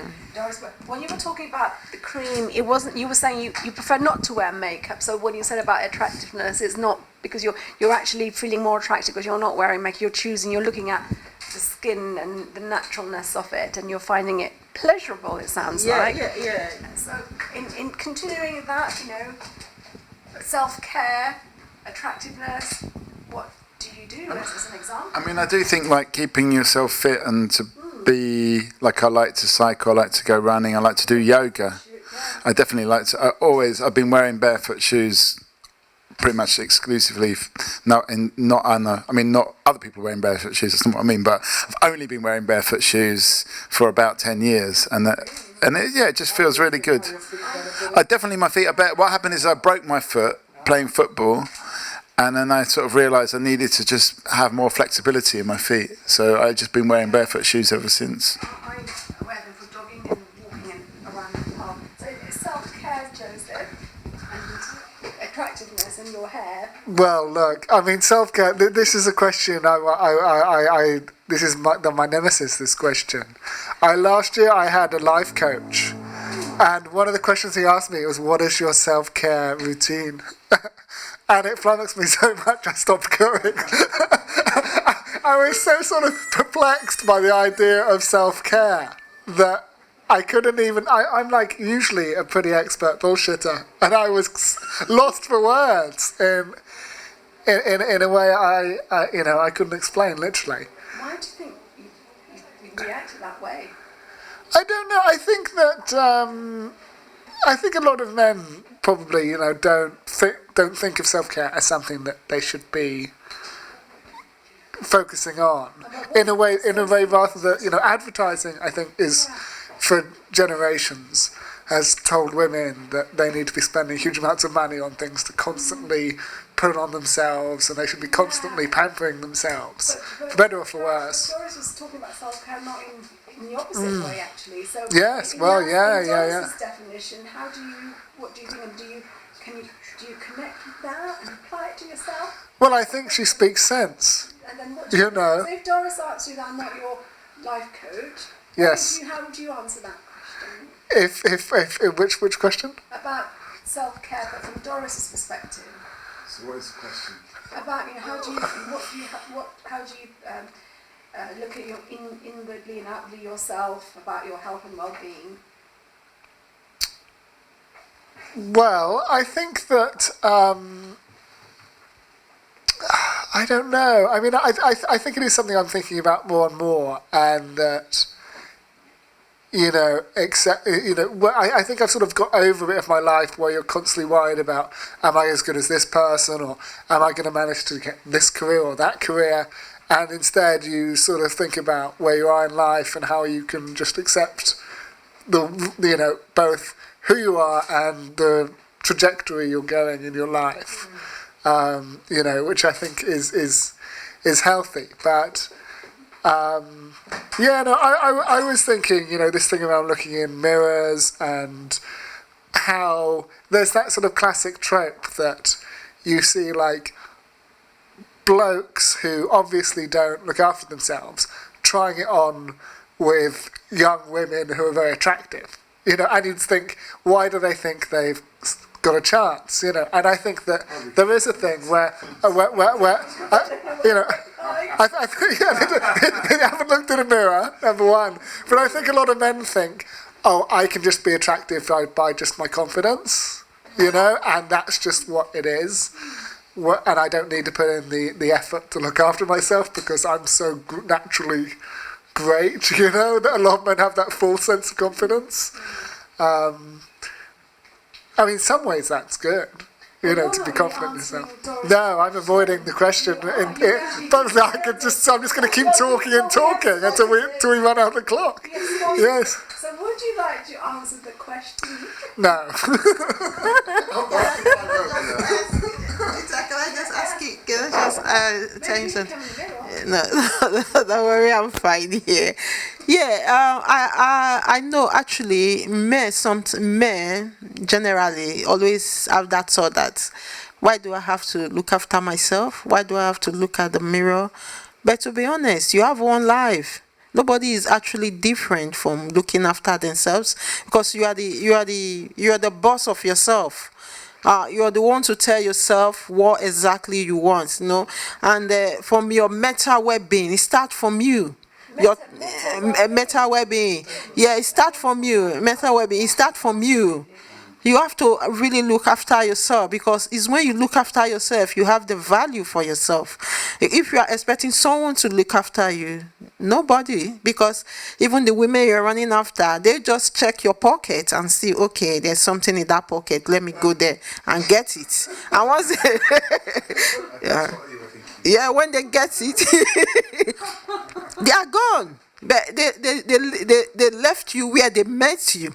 But if you look after yourself, any woman that come across you, they won't want to go. They want to stick there because they knew if they take a step out, someone else will come in because you actually looking after yourself and you are looking after yourself. There is no tendency that anything is going to break down or this person is not looking after. He knows what to do. You know the best thing to buy. You know how to present himself. And because of that, you look more attractive to them. But if you are not looking after yourself, nobody will want to. Even as a woman, if you are not looking after yourself, nobody is coming to look after you. So we own ourselves. You own yourself. As a man, you own yourself. You own yourself that responsibility. The responsibility starts from yourself before you cannot take responsibility of others. But if you don't take that responsibility of yourself, you can't take responsibility of others. They will just be there as a shadow just to get what they want, and they're gone because they can't take every load. They feel you are bugging them because you don't want to do what you are supposed to do. You are wanting them to do it for you. But it's all about fair share. You just have to look after yourself. It's not a woman thing. It's both parties. Universal. Thank you very much, Chris. Yes, so I'll also say it's 8:01. Ooh, so it's final thoughts. But I don't know if that. I don't know exactly what your issue is with well-being, kind of. But I had a problem for a long time with like the word. Like suddenly something that I do just because I do it is not good enough because it has to be called well-being or grooming or whatever it is. So it's like it's kind of taken away from something that's private and just like, oh, it's just nice or whatever. I don't have to declare it. I don't have to make it part of my daily routine. Like suddenly it's like taken out of that. It's into like, oh, it's well-being. Oh, taking a bath is well-being. Like, yeah, it probably is, but I just had a problem with just that becoming a thing like that. But for instance, what I noticed, like with sleeping, my therapist sometimes says, like, oh, just I think maybe you're a bit stressed. Maybe you should just do something nice for yourself. And I always joke, like, oh, probably I should just have a bubble bath or something. She's like, yeah, you probably should, she says to me. So now I'm beginning to understand that actually, even though it annoys me that it's a well-being routine, it is actually just physically good for me. Like sleeping is just simply good for me because I feel less stressed, and that's just a physiological thing. It's got nothing to do with anything else. So I'm slowly converting into the well-being as something that I do, like there's routines. But the word I had an issue with. what word would you like it to be? It's not I wouldn't want I'm thinking about it, the W word, yes. Self-care, exactly, self-care. You can call it what word just any word in the universe. I wouldn't call it anything because I think there's so many things that we do as human beings, and they understand that sometimes, what you were saying before, Mikey, about these young boys that we work with, they just don't have the vocabulary to describe their feelings. For them, it's probably very useful to have that vocabulary, but what I sometimes find is that if you have vocabulary for absolutely every category of your life, then it kind of takes away from that experience somehow. Instead of talky or wokey, could it be an object? It's okay. It's pretty wokey today. Yeah. That was my other question. What does that mean? But instead of talky, could it be like objecty or like colours, or it could be sensory things? Because if it's not words, what would I don't know. I think it's. else? I don't know. No, it's more about. I think the minute you name it, you put it out there, it becomes like kind of public and for everyone. It's no longer your routine. It's like I'll be cooking something from a recipe that my mum gave me, but suddenly it's like I'm cooking this traditional Polish dish, and here are the ingredients. It's just kind of like Instagramification of everything, and I think I'm just like really quite allergic to that. Nothing is private. Everything I wear, this is my grandma's top, which is true. She gave it to me, or actually my granddad gave it to me. But suddenly it's like, yeah, it is, yeah. Anyway, it's American guys, 70s top. But it's like. It's just something that I wear, or something that I eat, something that I cook, something that I do. It's just mine. I just want to do it, and it's fine if other people do it too. But I just don't want to put like a headline on it, That's probably what I'm saying. That's my final thought as well. Very good thought. Did you want to say something, Mikey? Yeah, I mean, I don't think I personally disagree with this idea that if you name it, it somehow kills it. I think it's nice to share things with other people. And I think it doesn't. Well, Talkaoke is a performative device, so it's not for everybody. Fair enough. Maybe it's not for you. Yeah. Tokyo, because I was sitting here, different use it here, and so therefore it's not it, it's many things, isn't it? It's definitely many things. I mean, I just talking about self-care and what nice things you do for yourself. I do think there's been some obfuscation about, people that maybe are, for whatever reason, not choosing to pay attention to their own self-care or well-being or whatever they want to call it, or if they don't want to call it anything. And, what is why are we doing that would be my question. I don't know the answer to it, but I think I would include myself in that as well, because I don't really, I do like to have a bath and have a sleep, it's true, but I don't necessarily pay any. I would never go, I'm going to do my self-care routine now. So I think I'm probably the same. So I'm including myself in this, but maybe we're just making excuses rather than actually having genuine reasons for not doing it. It's just putting some shoes on. I mean, sometimes I like to just actually walk without shoes. Yeah. And also you do things like yoga, you do sort of, yeah. You do it sort of now and again. Yeah, for sure. I do. Yeah, yoga definitely. I think it's a new thing for me, but it definitely really helps out. Yeah. Anyway, I don't know if that's my final thought, because How many pairs of shoes do you have? I've got one that I just wear every day. One pair? Yeah. No. Yeah. Do you have slippers? Or is that... No, I don't have slippers. I've got some thick socks. Walking in the home. I think I've probably got 12 pairs of shoes. But I think I've worked it out why I don't like the self-care phrase. And I think what it is it's like trying to professionalize something or trying to brand something. And that is, I think, something that's happening to more and more parts of just human life. And particularly in London, where like people don't go for a bike ride. They're a cyclist. Things that were previously hobbies, like that people just did for fun, have like become also competitive. Where instead of just somebody going for a casual bike ride, they have a fancy bike with the very thin wheels. And people. Before work, they're in their lycra, and I think the self-care thing, right, is around like even just the idea of relaxing has become this like competitive sport of what is your self-care routine? Why don't you have one? You should have one. Mine is this. It sort of becomes this. I find it very tiring. Joseph, why is it you're noticing these things? Because I'm an anthropologist by training. But then you're noticing it, then why are you reacting in this way? Because I have terrible neurosis. I'm not sure. We would need another hour.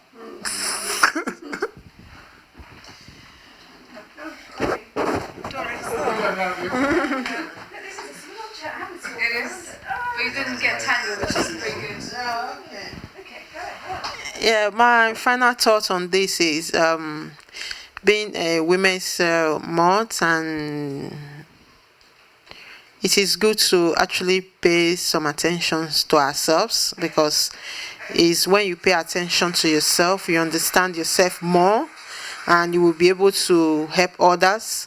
But if you're not paying attention to yourself, and you will not be able to help others, and you're not able to give back to the community, because it's always good to look after yourself first, because you are the one that matters first before any other person, because you own yourself, and you know when your body is when your body is telling you that, oh, I think I need some rest now, or I think I need to rest, or I will crash. Some people, they kind of actually have that sign that say, oh, I think this thing I'm doing is becoming a bit too much for me, let me reduce it. But they don't just pay attention to it, and some people end up in the hospital, and it takes several years to bring them back. And not paying attention to yourself, that's a lot of people just ignore certain signs, and they end up having strokes, and stroke upon stroke, it become massive, and at the end of the day, everything just crash. But if you look after yourself, just try your best, do a little bit you can do, and once you feel that this is not you, this is not the thing your body is always taking, it's a matter of just calling your GP, going for advice, and they will be able to advise you on whatever to take, the medication, or if there's anything wrong. but not paying attention is. I know sometimes when you even notice things, you go to the GP. It takes when the GP do some referral. Sometimes referral takes ages for referrals to come, but at least just try your best and do something about yourself first before others. Yes, thank you so much. Thank you very much. Talkaoke. I can't say it. Sorry, I shall say it. Can you pronounce it again? Talkaoke. This is Talkaoke. It's just that when I hear it, but when I try to say it, something else comes Because you out. think about how it's spelled. Talkaoke. My parents called it Talkaoke. Oh, karaoke. So is that why it's like called that? Talkaoke. Well, thank you. I really enjoyed being in this middle of the day now. Thank you, Renita.